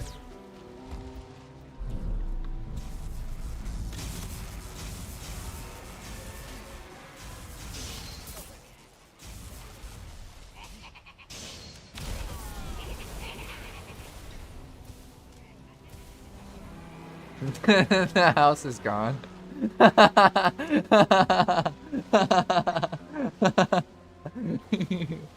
Okay, you know what? I'll just leave it like that. Oh, all right, all right, all right. That's pretty funny. That's pretty funny. So, these things here, they work. I guess we need more variation here. So let's do it from like 6 to 6, and instead of doing this is too subtle. We need something more realistic. Something that actually warns the player effectively. But we need to make sure that this is not going to hurt random things around. Or maybe, okay, you know what? Maybe the random lightning bolts do hurt people and players, and that it's a rift in time. You know what I mean? It should be horrifically damaging. I'll probably have to make sure this doesn't happen in the wrong place later. It's all right. My sublime here is being chuggy. It don't like that. It doesn't like that. Okay. There we go. So now it's got all these. Boom. They always happen. They happen every now and then. There's 16 of them. I think the timing has to be a bit better, though.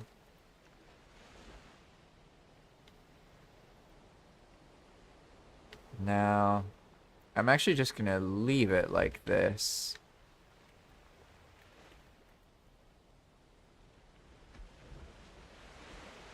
Because I have a package that like tries to explain what EWP does, every time I mouse over the prefab line, it freezes and tries to load the library of all the things. Like, goddamn. I need to just use Visual Studio or turn that thing off, basically. All right, there we go.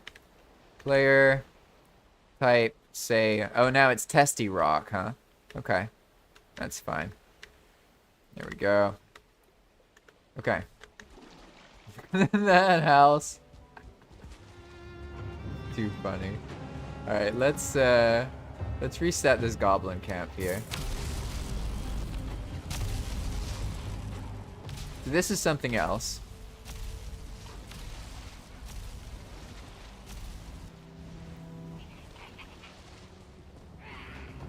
Okay. Now I want to see if I go like hide in their house. You know what I mean? If I'm like, oh, I'm sick again. All right, that's funny. Let's do it this way. Oh no, they're gonna destroy it? No. No, I don't want you to destroy the thing. Ah. Uh-oh. I can't see anything. This is not a valid test. Did not work. Okay. Let's try this again here.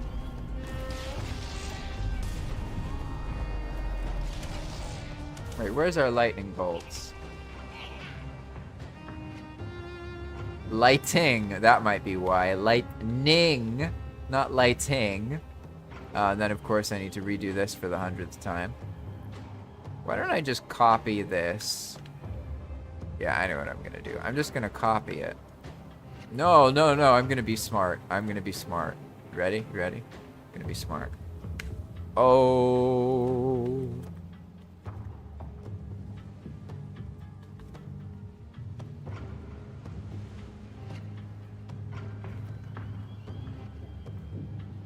Okay. Now it should actually spawn the proper warnings and be fine.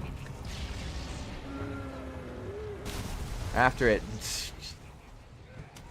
I want to know what that was for. Because this explosion thing you're seeing, this is in the game in vanilla. It's just not used. It looks like they originally intended the shield generator.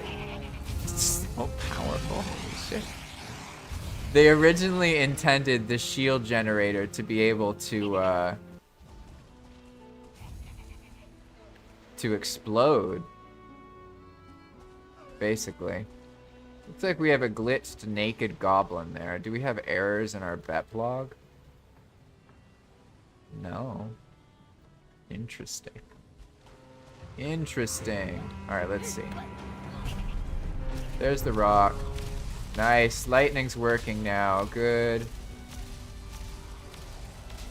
How's the timing of when the lightning ends and the explosion starts? Ooh, it's just got like, I'd say 2 too many, maybe 3. Let's make the randomness a bit better though. Let's go with 9. Oh, it even randomizes the height? That's pretty funny. Okay, so it's doing those. Nice. Starts a second later. That starts immediately. Let's see. Let's see how this goes one more time here.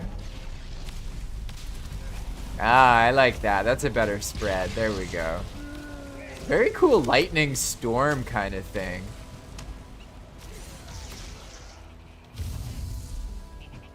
Just look at this goblin camp. Oh, this is gonna be horrible. Definitely gonna backfire. Oh, a broodborn serpent, huh? That's funny. A serpent tank. Look at this. We're getting all of these natural, organic variants, right? What if I go swimming with them? Give them some tasty rocks.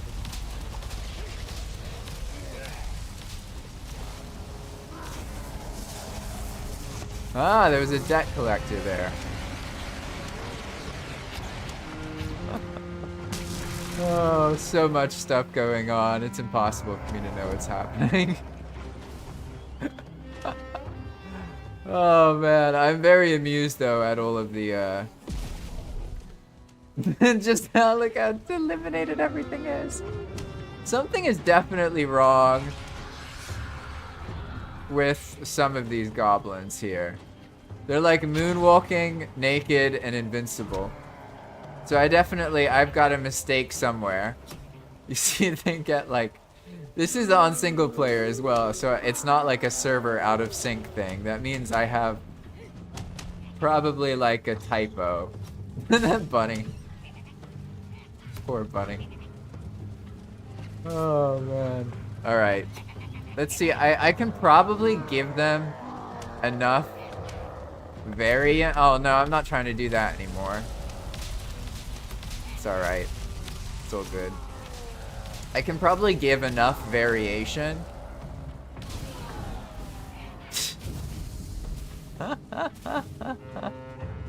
Oh, that thing's too funny. That's like the one case it seems to be okay when there's a bit of lag. But these guys are invincible, these like naked ones. I can move them around though. That's really funny. They're like hockey pucks. Okay, so what I'm gonna do now is I'm gonna try and see how many different behaviors can we get. Alright, he's a screamer. A reviver. Oh, you all haven't seen the revivers yet.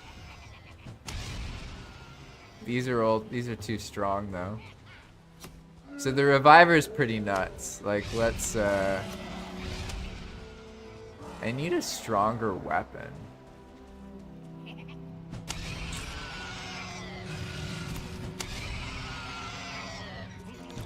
Spear, yeah, there we go. That's what I'll do. Spear. Nope, throwing up again. Too funny. Too funny. Alright, here we go. Yeah, I want to kill this guy, and then look what happens. Ah, no, it doesn't do anything because the Goblin Reviver will only revive Goblin. Yeah, alright, that's fine, that's fine. Let's get rid of this guy then. Yeah, that's something to think about. Yeah, there's so many explosions. It's kind of absurd, right? But here, this is what I was trying to show. So now we have some normal goblin, right? I can kill them. Oh, I triggered a raid. There's so many things going on, yeah. But basically, I killed a normal goblin, and then watch. I kill him, right? And then boom, he's back, and now he's a revived goblin. This is hard to telegraph, but basically what's happening is this Goblin Reviver here if he's there and you kill anything of his type nearby, he just revives them. So I can kill this revived goblin, right? But then it just comes right back to life because there's a goblin reviver nearby. Makes sense? So therefore you have to find the reviver and kill them first. Basically. In theory. And then he won't revive. And now I could kill the normal goblin, right? Like these ones. And they don't come back to life anymore. So it is so chaotic though, I feel you. It's definitely there's too much going on here. You can run while you're throwing up. That's hilarious. I did not know that was a thing. Okay. Alright, so let's see. Let's make it more chill. And we're gonna just have one enemy. Let's go with the classic enemy, a troll. Okay. Now let's see what different behaviors. Okay, now he's a troll hider. This one's really funny actually. Let's see if it works. It worked.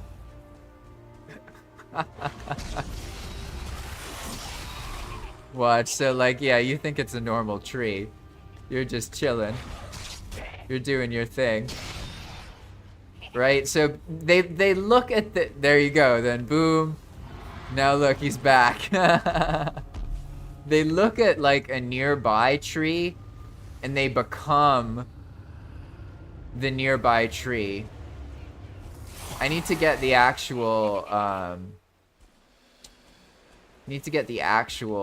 timings right though, because here it's like it happened a little bit too much. Like now it's fine, he's the tree, but it's like once he flips,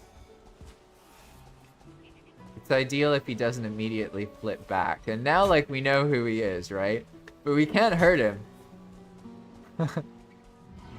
But we can make him come back. Pretty funny. Yeah, and so he's like a normal monster, right? And if I can... Yeah, so he's almost dead, right? And now he turned back into a tree. I can't kill him. But if I just keep interacting nearby, he'll come back, and he should have his low health. Yeah, see? So we can just get him. Yeah, those are the hiders. So you can see how like hiders and shapeshifters, they can make absolutely crazy things happen, right? Let me guess, you're trying to kill that running goblin? Yeah. It looks like the goblin doesn't lose its momentum, so we can just kind of send him off into the ocean there. Makes no sense. Alright, let's... Oh, yeah, that's a good point. What happens if you have two revivers next to each other? I didn't even think about that. Let's see, reviver. Alright, so a monster is destroyed near a reviver. Okay, I need to make sure the monster itself is not a reviver. Good catch there, good catch. I hadn't thought of that. Oh. Alright. Got another troll now. Now, I want to stack him. Alright, so now he's a troll reviver. And he's a regenerating troll reviver. Okay, so this guy, he should heal really, really, really, really fast.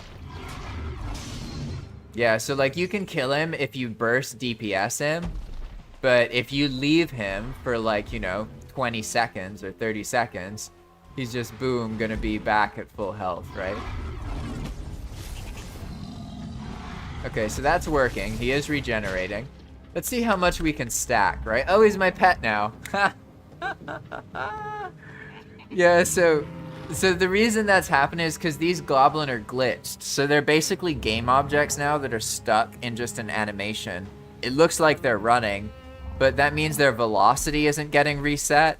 So I can like add a bunch of velocity to them, and they'll just keep running in that direction basically. So if I go like that, he's just gonna like skate off into the ocean.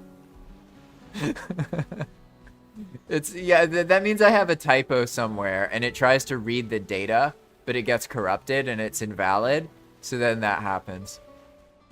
So let's see what my pet's doing here. As you can tell, pet makes it yours and it names it after yours. So whatever it is, it just becomes friendly. And like it'll stay friendly. It's not like it's gonna like turn around or something. So now we have a troll that will be loyal to us, but will revive trolls that are near it. Like, what the hell? And he went too far away, so I got to repeat this experiment somewhere else. All right. Oh, an apparition. You haven't seen apparition yet. All right. Apparition's an interesting one. You can kill them, but after you kill them, they come right back to life. And they basically come back to life twice. And each time they have less health. So first he was at his strongest, then he was fading, now he's weak. So now we can kill him and it's just like normal. He won't come back to life. Yeah, I can imagine why you would leave a boss in Valheim in the ocean, because they have a habit of going into the water. Especially the Elder. Like, he always does that. He ends up in the water all the time. Pretty funny. Alright, let's see. Oh, a troll pretender. Okay, this one's really funny. Alright, watch this. Okay, so to show you how this works, I need pie. What's it called again? Croissant pie. Why can't I remember the pie? Crust, roasted crust pie. There we go. Oh no, that's not even the food one. What's the good food pie? I don't even remember. Whatever. I just need a bunch of health foods so that you can see what's going on here. All right, so we have this troll pretender, right? Looks like he is just a normal troll, right? As you can tell, he's not. Add status, is that it? Yeah, add status. I want to heal here. So let's let this troll hit us once. We have, all right, I've got 163 health. Let's see. Boom, look at that. No, 270 damage, because he's not actually a level 1 troll. He is a level 9 troll. So he's pretending like he's weak, but he's actually very, very, very strong. So that's why they're called that. Pretty funny. That's why I can like hurt him for so much. He has so much health because he's actually a strong monster. All right, so let's see. Yeah, I am having a lot of fun here. Oh, burning! I did add a burning mob. I forgot about that. Honestly, what's really fun about this is how, yeah, I blind scripted for like 6 or 7 hours and then just like went to bed, woke up, did stuff the next day, and then boom. This guy doesn't look like he's burning. I don't see very much burning going on. Oh wait, what was that? Okay, he is making some fires. Oh, my parasites are kicking up again. As you can see, you basically, people are gonna hate that so much. Oh man. All right. So he's not burning enough. I made it so they don't catch fire. Now I see that that's kind of silly. The burning monster can catch itself on fire. Why not? You know, like, there's no problem with that. They're gonna catch themselves on fire. That's okay. That's fine. It's So what we're going to do here is we're actually going to just do this same kind of random thing we did earlier. So the monster's going to make fire like randomly around itself, but not as far as the lightning bolts. It's going to be like from 3 to 3, like this. Okay, rand I, there we go. So we're going to do boom, boom, boom.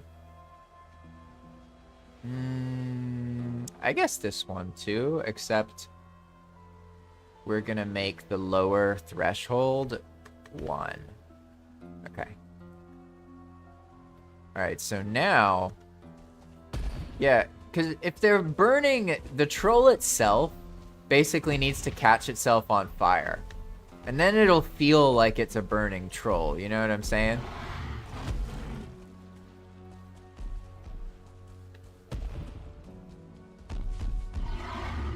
Yeah, there's the... So the cinders are spawning.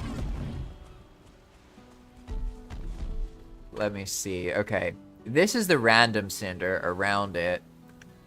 Let's add more of them. Let's increase the range here. And let's add a cinder that's whole purpose is specifically to set the troll on fire. What happens if the cinder hits the troll in the head? Does it set the troll on fire? Let's see. Yeah, there we go. Now he's burning. Hey, that's a burning troll, right? And then ideally, like, I also, like, he's burning, right? So he gets messed up. But he's got so much health that it's like, alright, okay, whatever. Right? They got a lot of health. I don't want them all to be like things that make it hard to fight. I want some of the affixes to like cancel each other out, because the idea is like shit gets crazy and then it's really calm, and then it's crazy and then it's calm. There's like an ebb and a flow, right? So he's not constantly burning, but look at that. I mean, he's leaving like a trail of burning, you know what I mean? It's kind of what we're going for. He's burning again. Now he feels... That seems like a burning troll to me, right? But you know what I'm thinking? I'm thinking that the monsters' names, the variants, they could use some color. And I think because of the format that they're in, I can just do this. Let's see. Hopefully this works. I should be able to just go like this.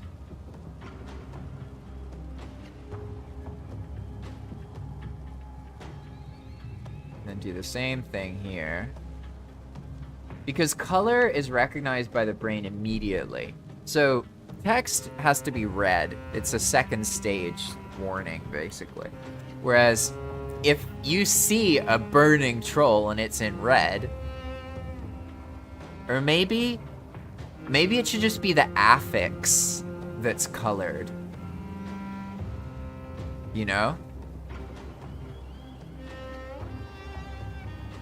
Because I don't really... It's okay if he doesn't have to be on fire constantly. It just needs to be, like, part of the experience of fighting him is fire. You know what I mean? As long as that's happening, it's fine. I'm not fussed if he's not always on fire, because he's going to catch fire the moment he strikes. Basically. So, I know what I'm going to do. Instead of... I think basically the affixes themselves, we can make it look like... Like, so each affix has a color. Make sense? So, like, now, if it's a burning monster, the red will be burning, the troll part would be white, and then, you know, pretender could be neon or whatever it is. They don't all have to have colors, but I think certain ones having colors will help with the vibe and help make it more noticeable. Like the rift one definitely needs to be very noticeable because it makes a big explosion, right? And also, I gotta make sure that never happens in someone's base. Actually, I should do that right now. Let me make sure that behavior cannot occur Let's find it. Riftborn check. Oh yeah, and I left it this way as well. That's no good. Definitely don't want that kind of say command. There we go. All right. So now when a monster is destroyed, but we need to make sure that it is not near something. Basically any.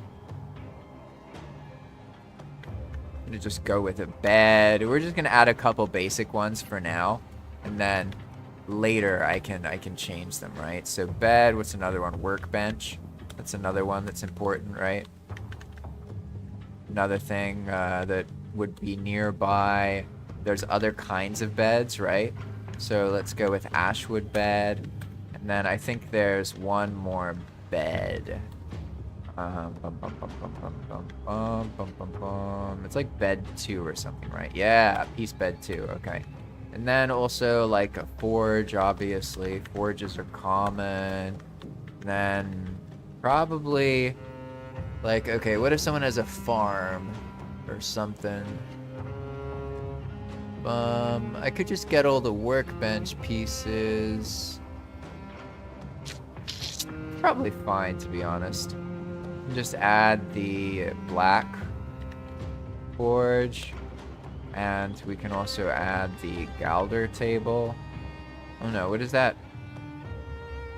Galder?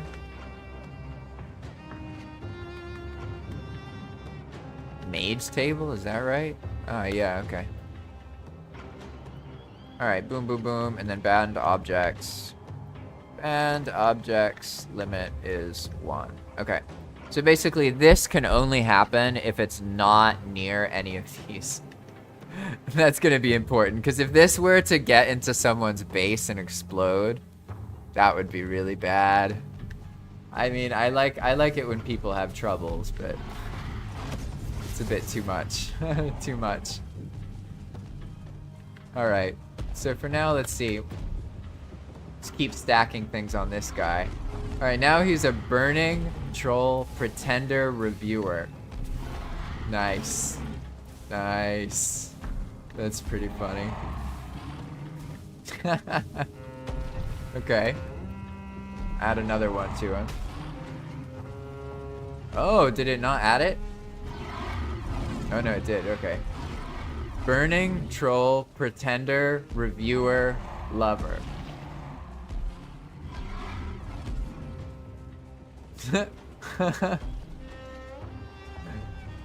So when they're a lover,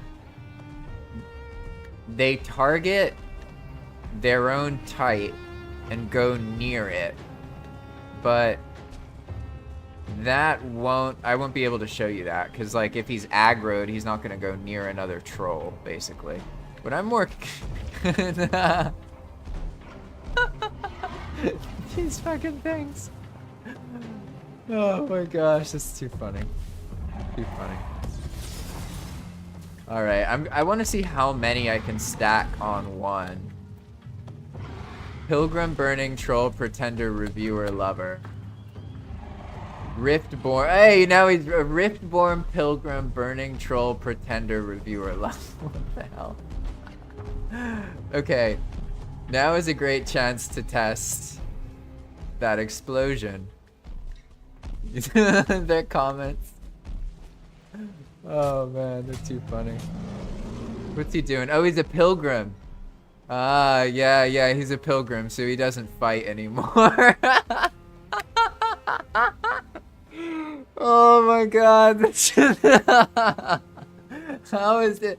I am so shocked that this works this well. Like, it's just ridiculous. You know, talk about emergent gameplay, right? Like, he's done. He's looking off over the view, contemplating his life. I guess when you know that when you die, you're gonna turn into a rift that destroys everybody around you, maybe it makes you take a second thought on life. I didn't even have to edit him to stop him from fighting. That's so funny. Oh god. Alright. I need to have my tea. Oof. Wait, so will he like? Are you gonna? Oh, now I'm. Now I'm sick. Okay, so he's back into fighting me now. I think it's because he's a pilgrim. So if I just attack him once, then he's gonna run away.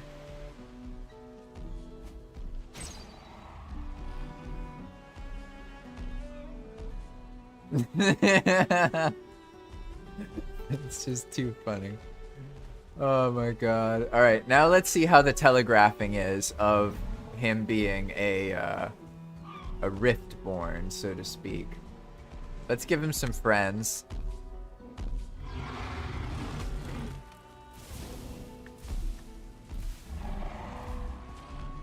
Alright, he's got a friend.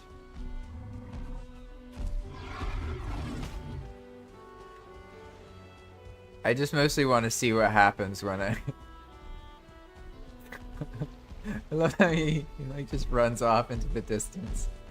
Yeah, this guy's a pretender, that's right, so he's way stronger, right? Alright, well let's get him. Those comments. They're definitely too common, but I don't know, it's pretty hilarious to be honest. Oh man. Come on, Mr. Troll.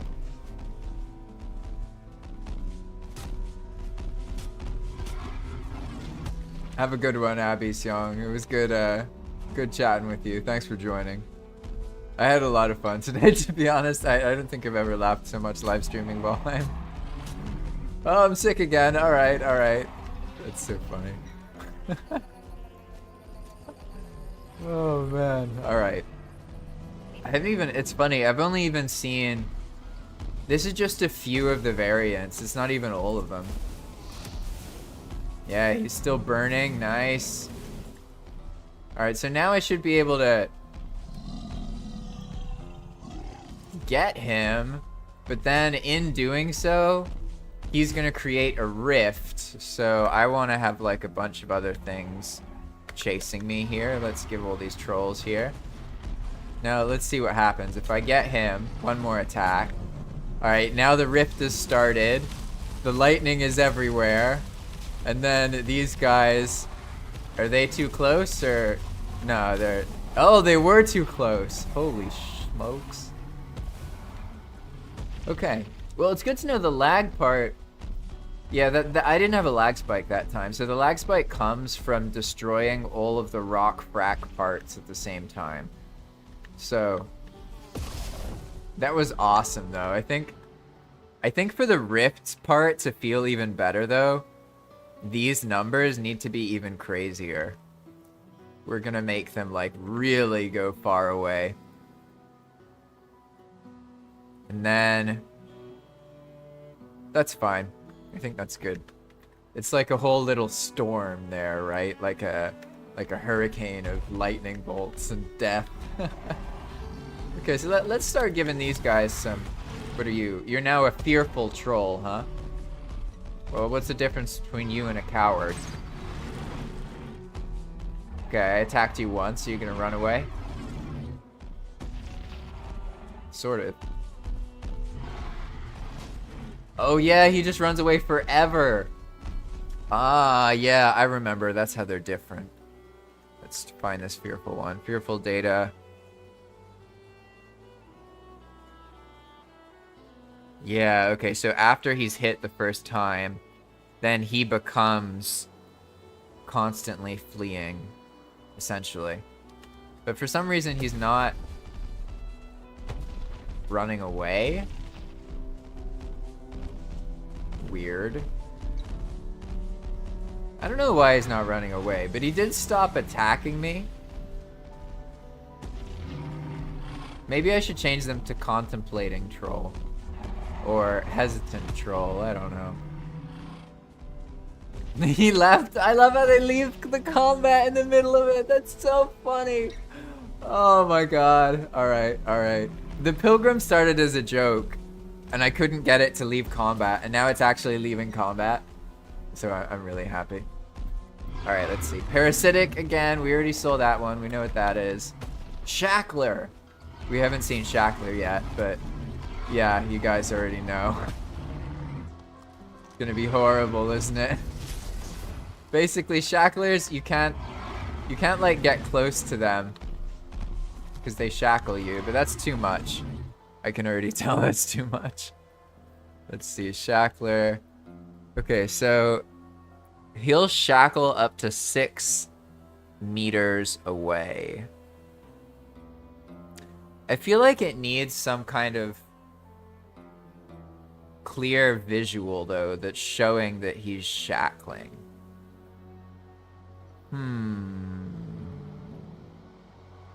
Oh, I know what I can do.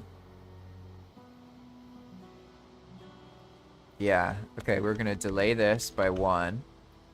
The max distance is gonna go down a bit, by like 5. Now, let's see if I can find a nice scalable prefab that is a VFX. Troll pheromones. That one's pink, isn't it? I'm trying to remember what this one is. Oh, it's blue. Ah, interesting.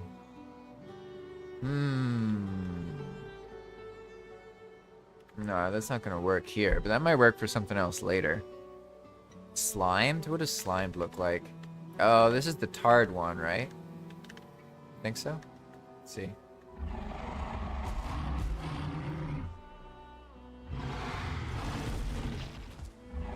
I didn't even see anything here.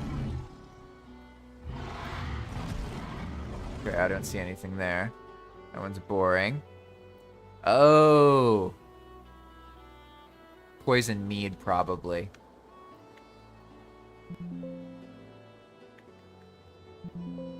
What is mead? Poison? Oh no, it's not in the list here, that's why. Poison. I'm looking for the... Wait, what? What's this? Oh, are these from the new... Oh, that's perfect. I've been looking for a nice green one like that. Ooh, that is nice. I like it. All right, all right, all right. What about this one? Poison light. Is this like a little version of it?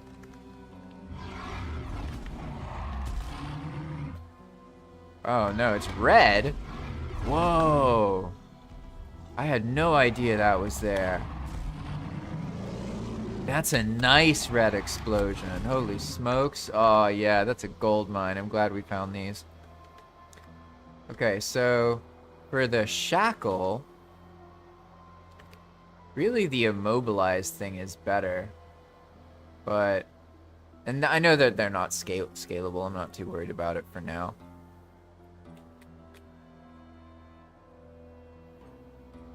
I guess I could just see the nature thing. Let's see, nature. What's the Ashland's nature thing called? Nature. Sound effects, nature root, FX, nature weapon, hit. I think this is it. Oh no, that's very tiny. Very subtle. That wasn't it. What about this one? Oh, nope.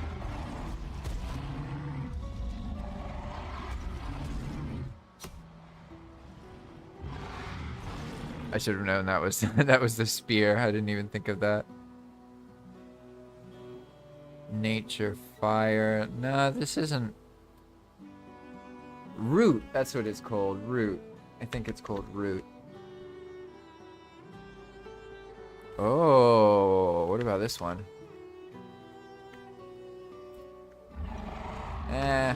Not very obvious. Here we go. Wait, no, that's sound effects. I'm looking for visual effects. Hey, FX root Ashlands. I think this is... The root that the shackler uses is that. So... Oh, it's not scalable. That's okay, though. Maybe this one's better? I need something that, like... Huh. That's probably the best one, actually. Yeah, because it needs to telegraph that, like, oh, the monster just did the shackle thing. So, basically... if you're in that green cloud, you'll get shackled. That's what it'll look like, right? So we're gonna spawn, prefab, this, and then we're gonna just raise it off the ground just like a little bit, just for the visual of it. Okay, so now, if I'm away from the troll, I'm not gonna get shackled. But if I'm right next to the troll, I can get shackled.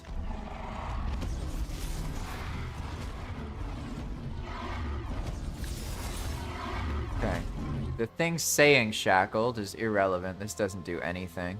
Just adds to the noise. Once you get shackled, you're pretty much fucked, right? You're just stuck here. That's not good.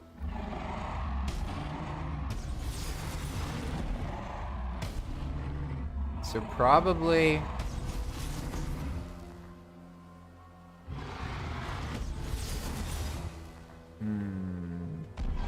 trying to think of how to handle that. Ideally, it would just be like 3 seconds, right?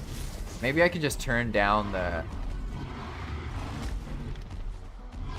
Yeah, I think I know what I can do. I can probably just turn down the chance so that it's like doesn't happen every attack.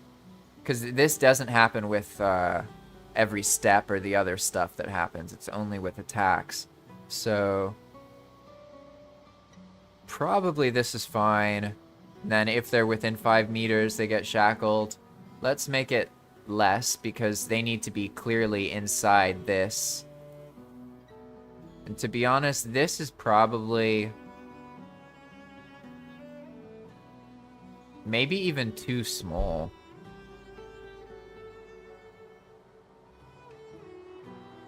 Yeah, I know what I'm gonna do. So basically, I'm gonna take this. And this is gonna be part of the player's animation. And then for this, I'm gonna use the really big fader death animation. Fader... is it VFX? Is that right? VX set. Fader death. What is it again? Corpse explosion. Yeah, that's what it is. So this one's huge, like unmissable, basically. The enormous. So if it's like that, I need to feel like the shackle. I am inside of the visual. Makes sense? So we have the shackler troll.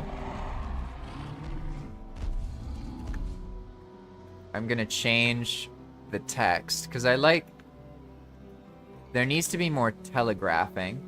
So here, instead of just shackler, it's gonna be color equals green, shackler, and then end color. Okay, it's gonna be like this.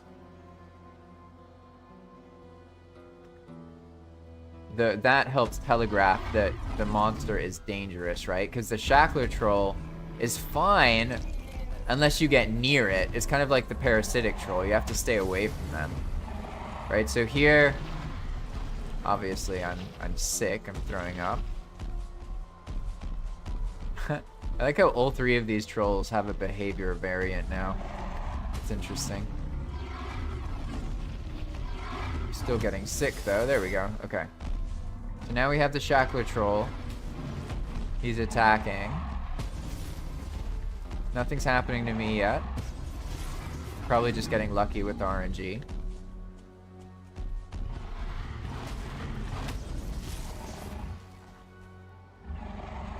There we go. Alright, so that felt like I was close, you know?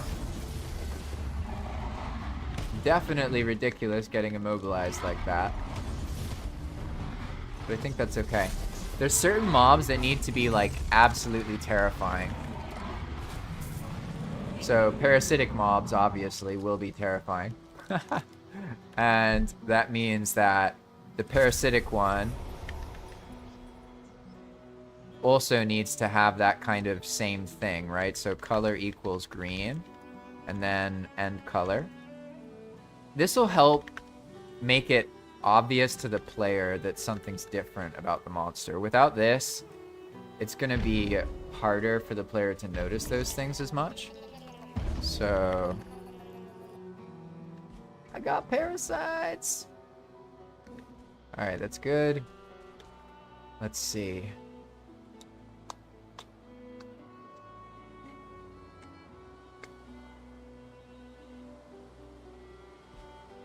Try again. Let's spawn another troll.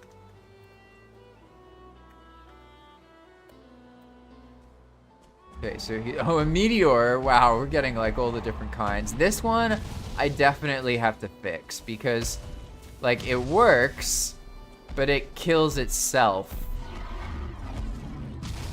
See? It like hits itself. It's not what we're going for here.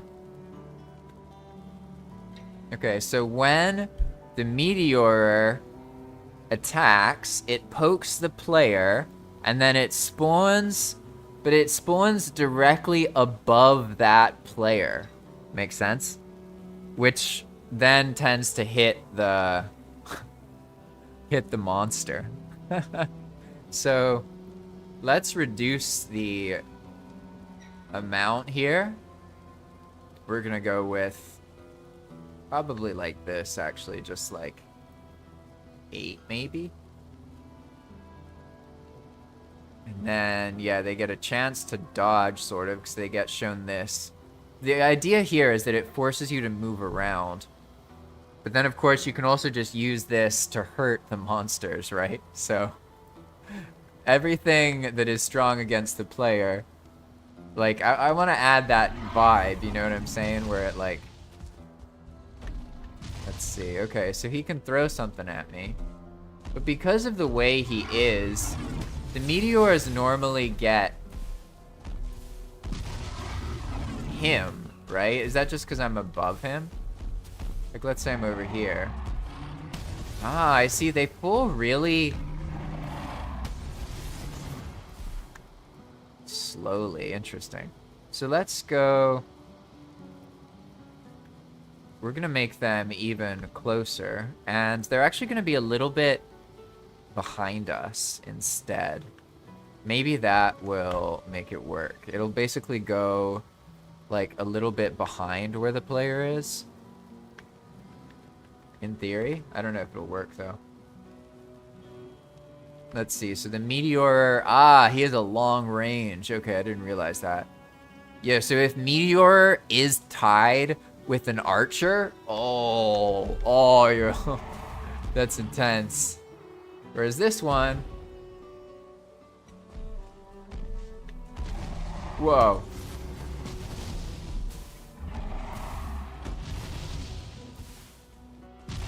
Oh, these ones seem better. I don't know what's happening now, but it seems like more unpredictable. What's going on here? Wait, why are they going so... Why are they spawning up in the sky now? Oh, because I accidentally did 84? I mean, honestly... It's kind of... They seem to gain speed.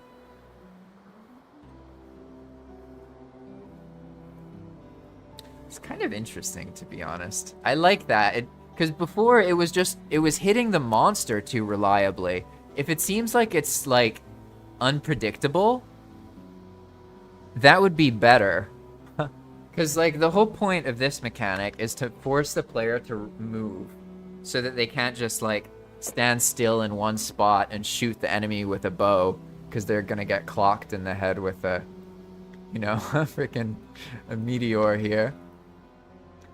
And then I'm just gonna get rid of the warning now because it's 2.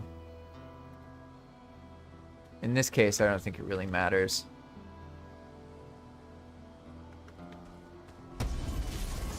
Oh, I got parasites again. Ah, yeah, I love how fast they feel. Okay. Alright, so in this case, they're definitely...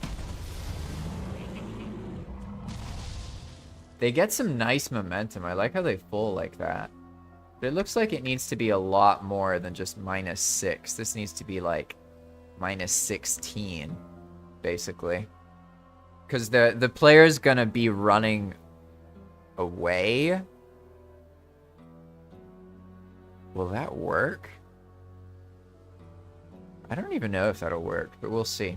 We'll see what happens. So they start up in the sky, and then they gain some momentum. So I liked how fast they felt when they're further up in the sky. So let's go with that. Obviously, he's dead now, so... Let's spawn another troll here. Believe it or not, this is actually... Hey, we got the same one again. That works out. Okay, yeah. It should feel like really random. Like... Okay, boom. There we go. There's a meteor. Okay, okay. You see what I mean? It's sort of like, what on earth? I guess in that case... Oh, okay, okay, okay, okay. I know what to do, I know what to do, I know what to do. We're gonna do the same thing as before. Random. And then we're gonna do something crazy like this. Except less crazy. Or maybe that's okay, actually. 15. Yeah, I think that's fine, actually. Okay. So these are gonna be like this. Whoops. So he does that. He makes the meteors.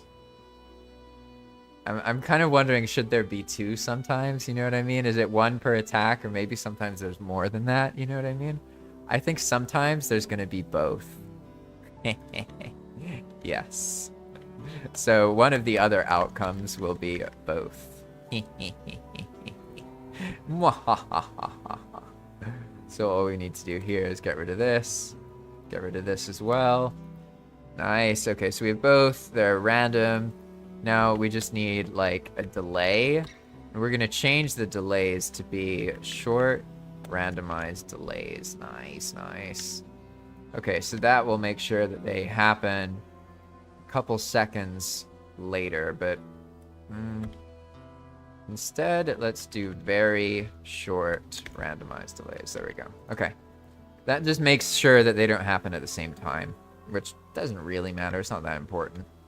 But now that I saved this, now it should be more chaotic. Like, the troll's going to be attacking, and he's a meteor, and we'll see things exploding around us, but neither me nor the troll should get hit reliably every time. Makes sense? So sometimes it'll hit me, sometimes it'll hit the troll. Makes sense? It's like the whole area nearby gets pelted by meteors. I think that feels the best. Instead of it being directly above the player. Like, I think probably right now, this is good. But let's add even more variety here. So instead of random 15 to -15, we're going to go with 20. Make it even more. Let's do like this. Copy this. Boom, boom. Nice. And we're also going to change this value here so that it can be anything from like 40 to, let's go with 90. This will change the timings of the meteors, and it'll also make it look more interesting to people who are further away and can see where the meteors are spawning up in the sky. So 30 to 90. Yeah, that's good. That's good. Okay, now we're going to change this same so that all of them are 30 to 90. Okay. So now this guy's doing his thing. Right? He's attacking. He's doing stuff. And meanwhile, meteors are spawning. This is a better way for me to look, actually. See, I can just... He'll keep attacking. And then we can just see where the meteors are spawning. We want to make sure there's a really big gap. So sometimes they hit us, but other times they hit like way off in the distance, right? Like that, that's fine, that's fine. This is looking good. I think maybe it needs like a little bit more space actually, to be honest. Welcome LTV Heim, welcome, welcome. So I am working on part of the Enigma 2.0 project. And one of the things for that is to increase the monster behavior variety. I think one of the things about Valheim is that the monsters behave too predictably. So I'm giving them different archetypes that stack with each other. So this is a meteor, as you can see, like, yeah, they when they attack, they summon meteors nearby that can hurt them, but can also hurt you, right? Like that one landed directly on me. Sometimes they land on him. So yeah, we're basically, if you've never played Enigma Mode, essentially it's redoing Valheim like from the ground up. Basically, it's kind of like Valheim New Game Plus. So this is just one part of Enigma Mode. You can play Enigma Mode 1.3. What I'm working on right now, though, is Enigma Mode 2.0. So I haven't, like, released it yet. But it's getting really close. Real close. So what I've been doing now, as you can see, I'm working on these different behavior types, right? So I've been going through and randomly spawning the behavior type to then see if it works, if it feels right. Like this one, for example, earlier it was just spawning the meteors on top of their head, you know what I mean? But now, nah. Now it's, now it feels better. It's like more random, more chaotic. Like it could hit you, but probably it won't. You might see it just spawn off in the distance, you know what I mean? I think it's cool. And if you want to find it on Discord, here, so you can actually just do this. Go to Google and go Enigma Mode Valheim. And here you'll find it on Thunderstore. So this is the mod pack. Right now it's version 1.31. So what I'm working on is 2.0. It's the next big update. I don't know when I'm going to release it, but I'll release it when it feels right. Maybe in a week or two. Who knows? But basically you go here, and then if you want the Discord, then you can just go here. Yeah, right there. Got the link and everything. And that'll take you to... there's two places you can talk about Enigma Mode. One in Valheim World Editing. There's like a place where I upload the files and you can give me feedback there. And also on a Discord server called the Poolside, which is like where I run an Enigma Mode server, a public server called Path of Magic. And so Path of Magic has some of the 2.0 features, and it'll have this monster behavior one pretty soon. I'm just making sure that I like test it for a couple days and make sure that things are telegraphed decently. Like this one, for example, the troll meteor part, the name should be in red. So we're gonna find this here and go color equals red, and then and color. Okay, there we go. Nice.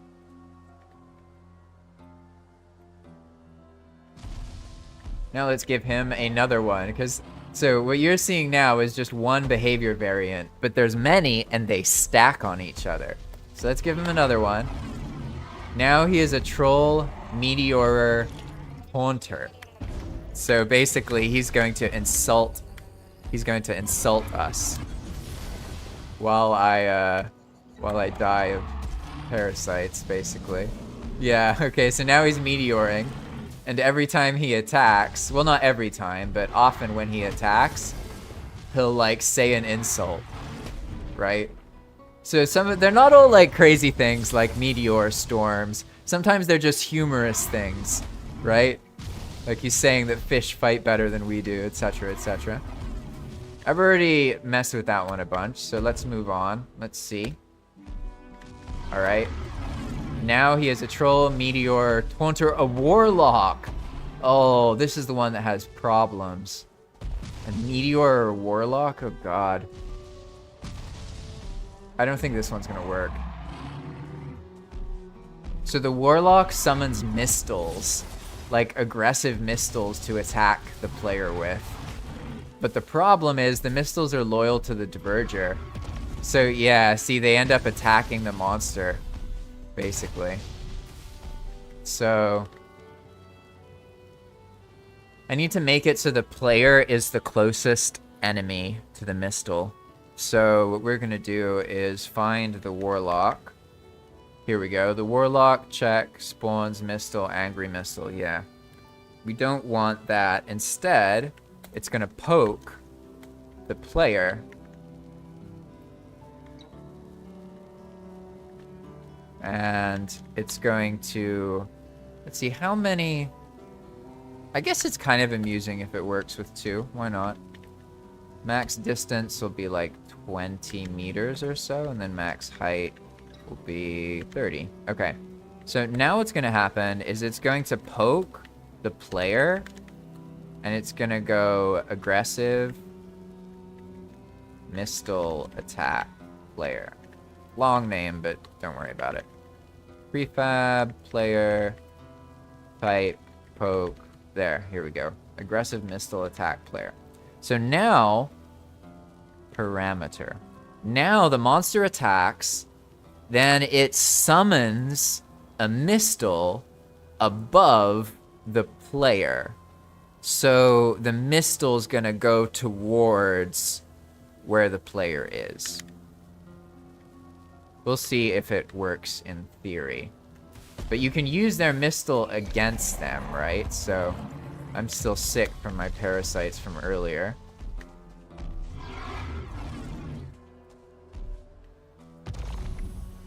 Oh, I didn't save? Yeah, pokes the player. Okay, now I saved. Now it should be good.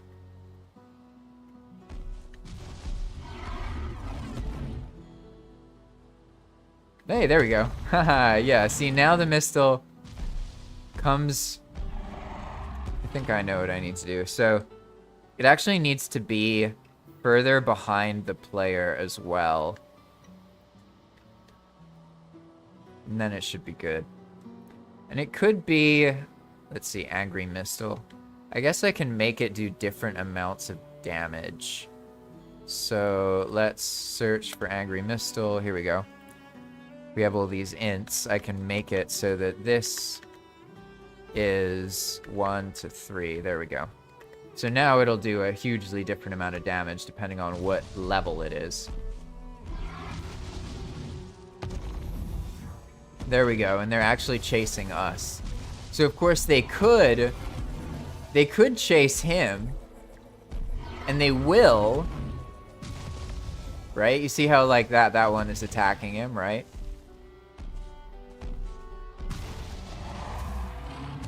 But these other ones, why are they spawning?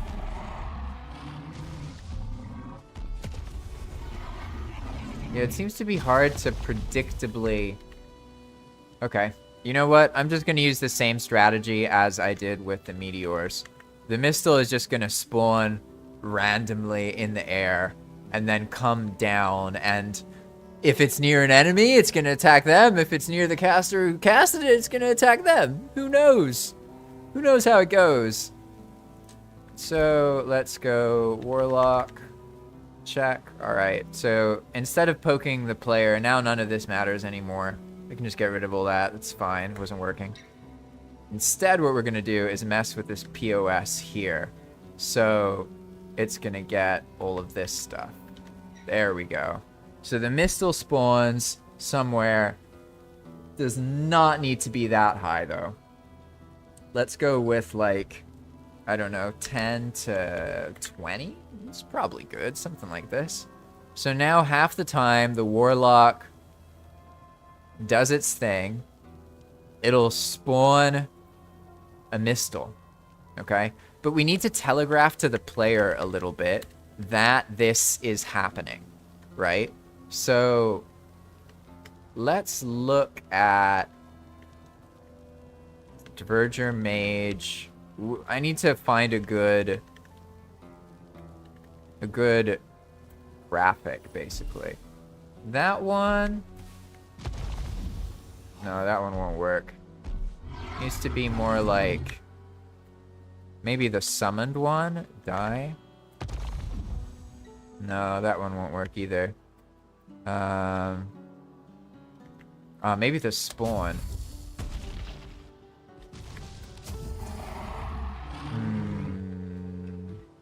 I guess the summoned one's the best one, actually. Sorry, I know it's a lot of, like, tabbing back and forth here. Yeah. We're gonna do this. Now, this should help telegraph when... So the monster is gonna do this pink thing, and then you know, okay, it just summoned a Mistle. There's one somewhere up in the sky. Makes sense? And it's gonna just keep doing that, kind of as it keeps attacking. I think I'll use 2.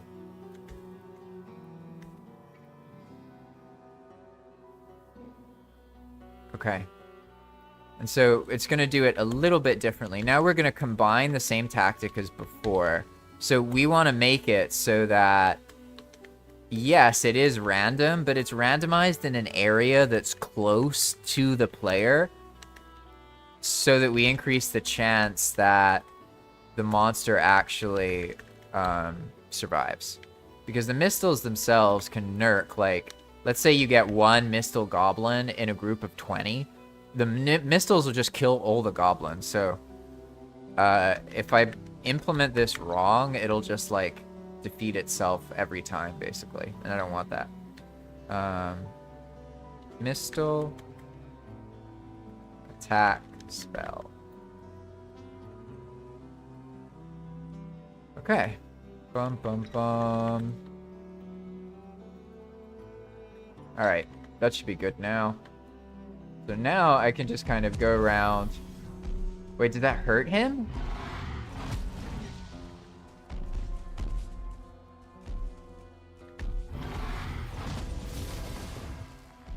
Hey! Hey, they both hit me. Okay, okay. Interesting. Okay, so I know he didn't cast the spell. But if I see... Yeah, he cast the spell, so now there's Mistles behind me, right? Yeah, okay, okay. Ah, but one got him, right? That's funny. What was that? How did I get a box of... What? I don't know how that dropped. Yeah, he got killed. I could... See, the problem with the Mistles is they're in the Diverger faction. So when you make them aggressive to the player... They're not, like, on the team of the monsters. They're, like, against everybody. So, I think I'm just gonna make it so that that's just how it is, you know? Sometimes it'll work that way. I'm seeing... Okay, no, I know what I need to do. This is how it's gonna work. There's gonna be 3 of the Mistles. Okay? But, they're only gonna be level 1. This way they don't just completely wreck. Because the level 3 Mistles are really powerful. They're like super, super powerful.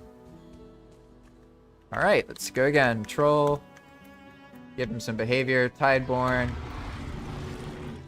Tideborn Troll. Assassin! Oh, yeah. This is the one that wasn't working. I have to test it. Okay.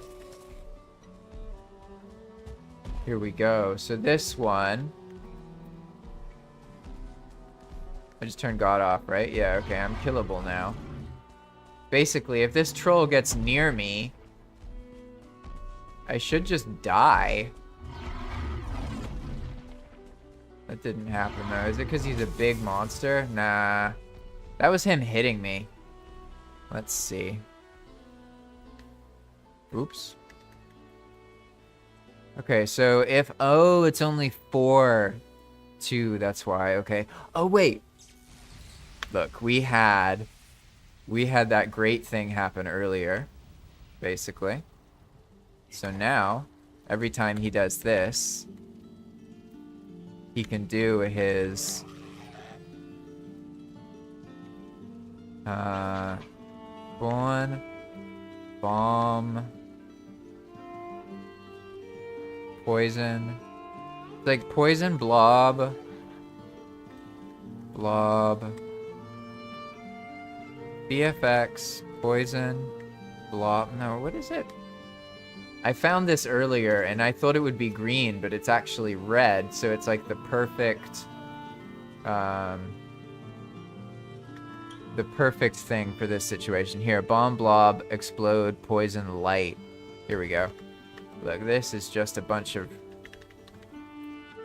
Yeah, nice, perfect. Perfect. Okay, so that, we want this. We want this. Spawn. Prefab. Boom, nice. Okay. So the player will get assassinated if they're near when the monster attacks. There's nothing they can do about it. They're just gonna die, basically. So, let's see.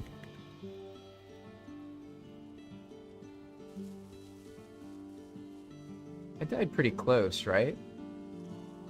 Oh no, not pretty close. Ha! Flew all the way to the other side. That's right. Alright. Okay, so even though I have corpse run, I can get more health. This guy should be able to... Whoa, the way he looked! That was... What? Did you see that? That was intense. Okay, so he's fast, and he should just kill me if I'm too close to him. But yeah, it said I was assassinated, but nothing happened. What's up with that?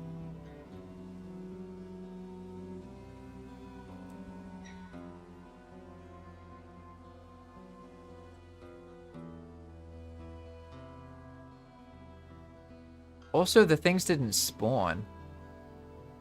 It's kind of weird, to be honest. Why did this stuff not spawn? Do I have any errors? No? I also didn't die, which doesn't make any sense.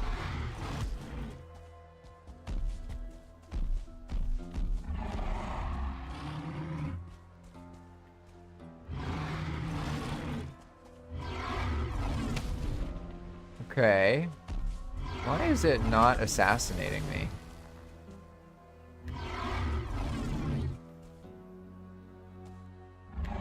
Basically, the goal with these monsters is to make it so they kill you in one hit.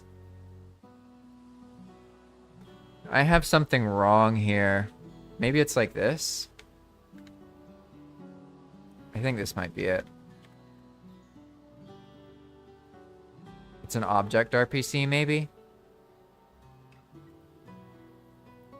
Also, this doesn't feel right. I think it needs to be like a little bit different here. And there needs to be a delay, probably. Delay like, I don't know, like 2 seconds maybe, and no delay on this. Boom, boom, max distance. I guess let's go with something a little bit further. It's gonna be rough though, because like a grayling, suddenly it can assassinate you from that far away. You know what I mean? You know what I mean? All right, let's see if that works. Oh, all right, that worked. All right, that's too sudden. It's not clear what happened. So let's definitely, the assassin's really, really, really dangerous. So let's make sure that its data has the name with some color. Because basically the ones that have color red, it's like, oh, stay away from them. You know what I mean? Like maybe you don't even know why it's dangerous, but you see that it has that color red thing, right? So there we go, and boom. Okay. That's good.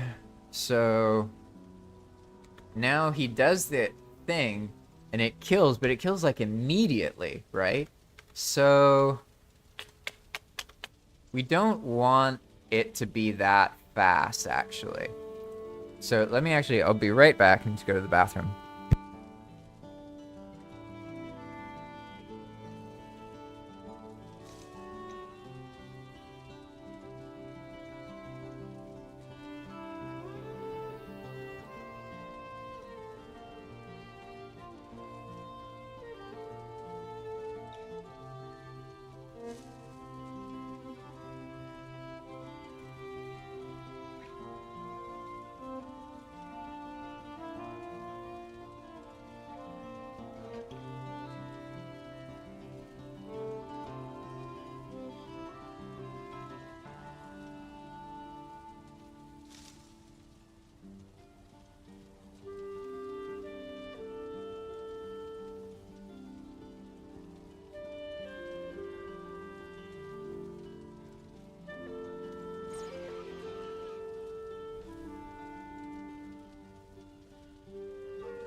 All right. Now let's take a look at this. What we want... The popping in red is nice. That needs to happen...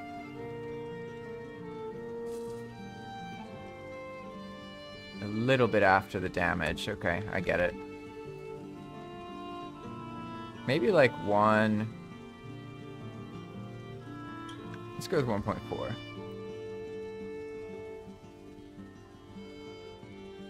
Because I want to see the big boom, like a big burst of red, and then I die. That's what'll feel best. Hey, Jake, welcome, welcome. I hope you're doing well. I've been working on this package, and to be honest, I think I'll be able to put it on Path of Magic pretty soon. It is working a lot smoother than I thought. Definitely a couple little things I need to figure out, but... I mean, considering it didn't exist 2 days ago, I mean, this is pretty good. Let's see. Okay, so this is a troll assassin. If he gets anywhere near me and he attacks once, I just instantly die. So you don't want them to catch up to you, right? And he's also a little bit faster, as you can see. Too fast for me, personally. As long as I don't let him near me, I'm fine. But the moment I'm near him... yeah, okay, so the delay now is a little bit too long. So let's go with, maybe 3? Okay. And they're not all as intense as this one. So what happened there, boom, he went in. I saw the red, and then I died a little bit later, but I need to time it so the red happens, like, right then. And then I die while I'm seeing the red, like, pop. Makes sense? So let's make this more obvious. We want to make it look like it's coming out of the top of the player. So it's going to be around 2 meters tall. That'll make it look like it's a bigger explosion, basically. And this also probably would benefit from that. This is the monster itself. So let's save and let's try this again. I need to feel like, with this one, it's important that it's very visceral. So, like, you feel like it, boom, it popped you. It's very clear that, like, oh, you got too close. The assassin assassinated you. Make sense? Instead of just randomly dying and not seeing, like, a clear telegraph. So, that's what I'm trying to get right at the moment. All right.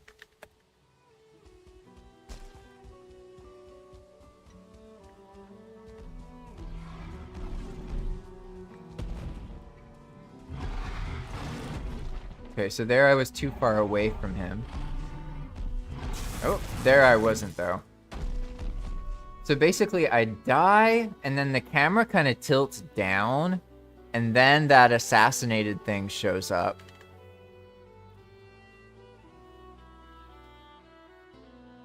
So I think maybe I need to go down like this.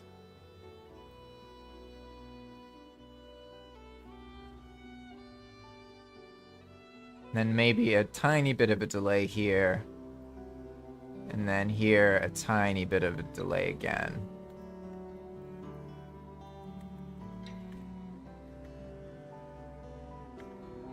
Okay, good enough for now. I'm gonna keep moving on. I've learned that I do much better if I just dabble a little bit, improve it a little bit, move on to the next one. Dabble a little bit, improve it, move on to the next. Instead of like spending a bunch of time trying to get the same one right. But we've been in the plains, which doesn't even have all of the possible variants. So I'm gonna end pretty soon, because I've actually been working on this for a while now. What we want to do is get out of this rock I'm stuck on the side of. And then I want to see if the variants are any different here.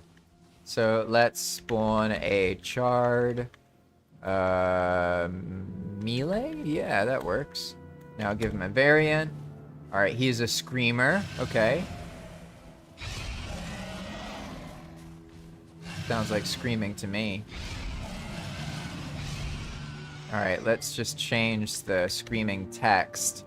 It needs to be higher. Maybe like... We're gonna make it red, and then really high up in the air, and let's see how that goes.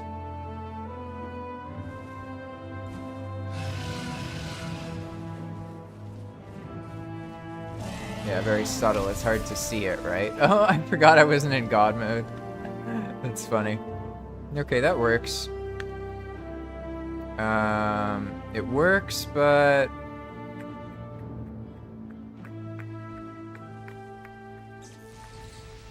I actually like the noise, too. The screaming works.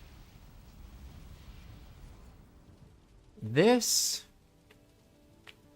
wasn't very clear that's happening. I guess that's fine, to be honest. Okay. Now I'll actually be in God mode. Okay. I'm just gonna spawn a couple more of these because I think I've done like maybe a third of the variants that, well, okay, they all exist, right? But what I need to do is make it so that each variant is play tested and works, right? The freaking ballista, I love that thing so much. You see this? It's gonna shoot at me again. I love this thing, it's so cool. Anyway, I'm distracted. Give this guy another behavior type. So now he's a charred melee screamer taunter. I see, it's a little confusing because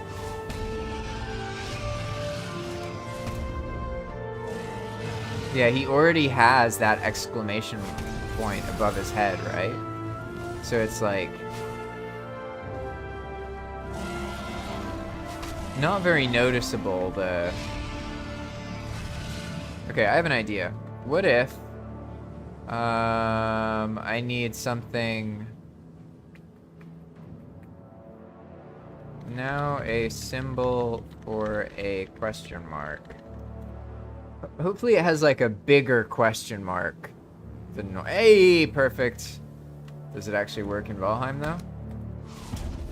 It does. All right, perfect. So now we're gonna take these two symbols, and maybe them next to each other will work, right?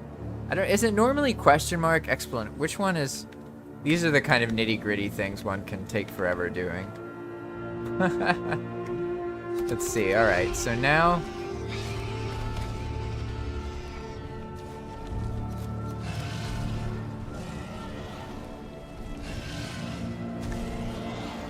Maybe there's just a question? It feels like... Yeah, there we go. That's a little bit better.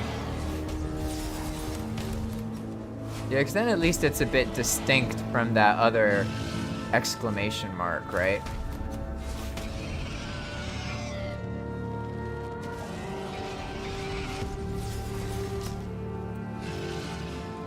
All right.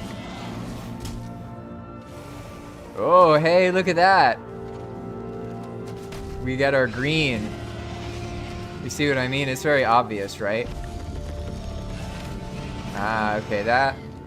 The timing of that was off. The spawning needs to happen first, and then you feel the shackle. Otherwise, it feels wrong, so... Shackler, okay, it does the spawn, and then it pokes the player, but it pokes them later.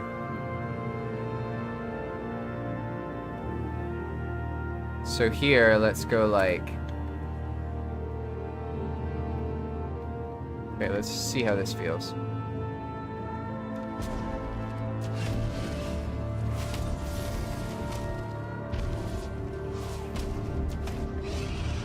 I get like stuck.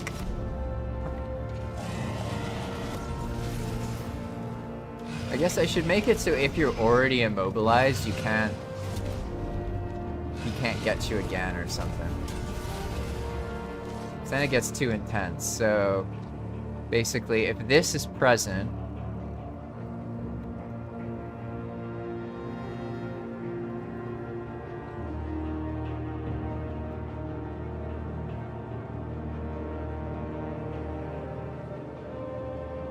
okay, if that is present, then it's not going to work.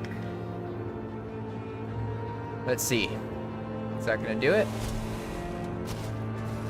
I should now be able to get away from the shackling. Because ideally it just happens once, and then you can escape. Makes sense? So now I'm away, I'm not shackleable, but then I'm close to him, right? So he's attacking, he hasn't triggered his shackle. When he triggers it, it makes like a bunch of green stuff. I should be able to see a visual before I actually get rooted.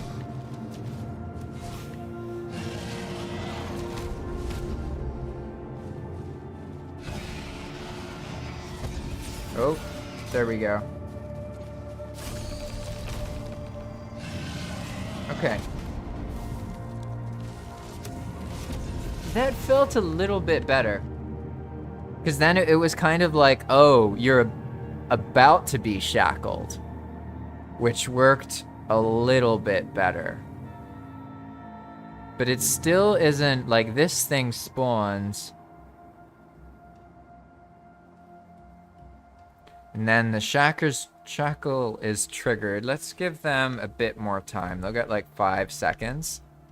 But then they're going to... I guess they'll just associate this thing happened. So because that thing happened, they're about to get shackled. And... probably could make it so it can be like dodged or something, but I'll figure that out later. 3, 2, 1. What I want is for it to trigger and then not trigger again. So now he triggered it. Okay, I'll get shackled in a second, right? Oh no, I ran. Ah, okay.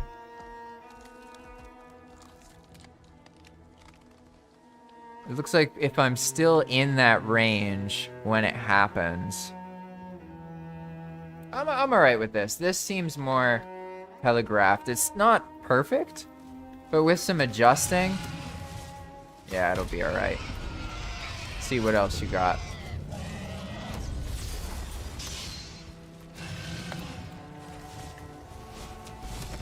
Oh, shackled again.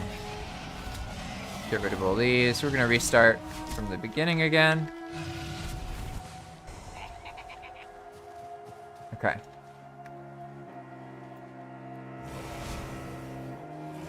A leader. Oh, yeah, we haven't even seen those yet.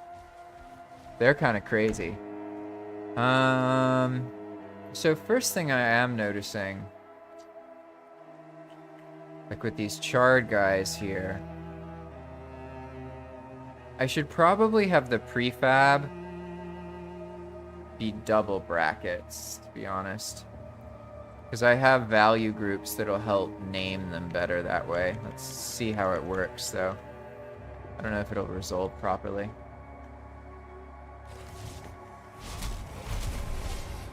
Okay, so now, for example, we spawned the Charred Warrior.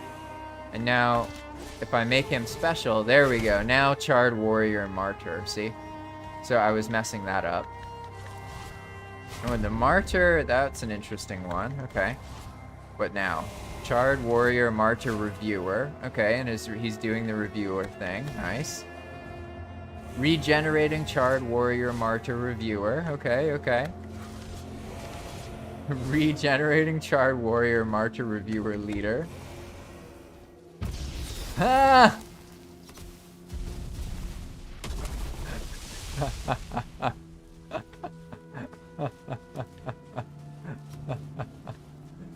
Oh man, too good, too good. I love it. I love it. All right, everybody, I'm done developing for now. I completely lost track of how long I've been streaming. What is it, like 3 hours? Yeah, I thought so. All right, everybody, thanks for watching. If you want to check out Enigma Mode, well, you got two ways to do it. You could just play Enigma Mode yourself in single player by downloading the mod pack from Thunderstore. However, keep in mind this is Enigma Mode 1.31, which won't have these monster behavior features. It also won't have the off-meadow start. Like, as you can see here, like, that's the center of the world, but we started right there. This is all 2.0 features, so if you want to start learning about Enigma Mode, the best way is to just play single player for a bit, but I recommend you be patient, because I'm feeling pretty good about 2.0. I think it's going to be quite fun, especially for people who are a little bit familiar with Enigma Mode. Really trying to make it more enjoyable from the very beginning, and I'm feeling excited about that. So if you want to learn more about that, you can play on single player that way, or you could play on Path of Magic, which is the public Enigma Mode server that I run that anybody can play on. You can join on an old character if you want to just like be safer and explore a little bit, get a feel for it. It's totally reworked, loads of different things. New way to play Valheim, really. So thanks for watching. Hope you have fun. I had a bunch of fun today, to be honest.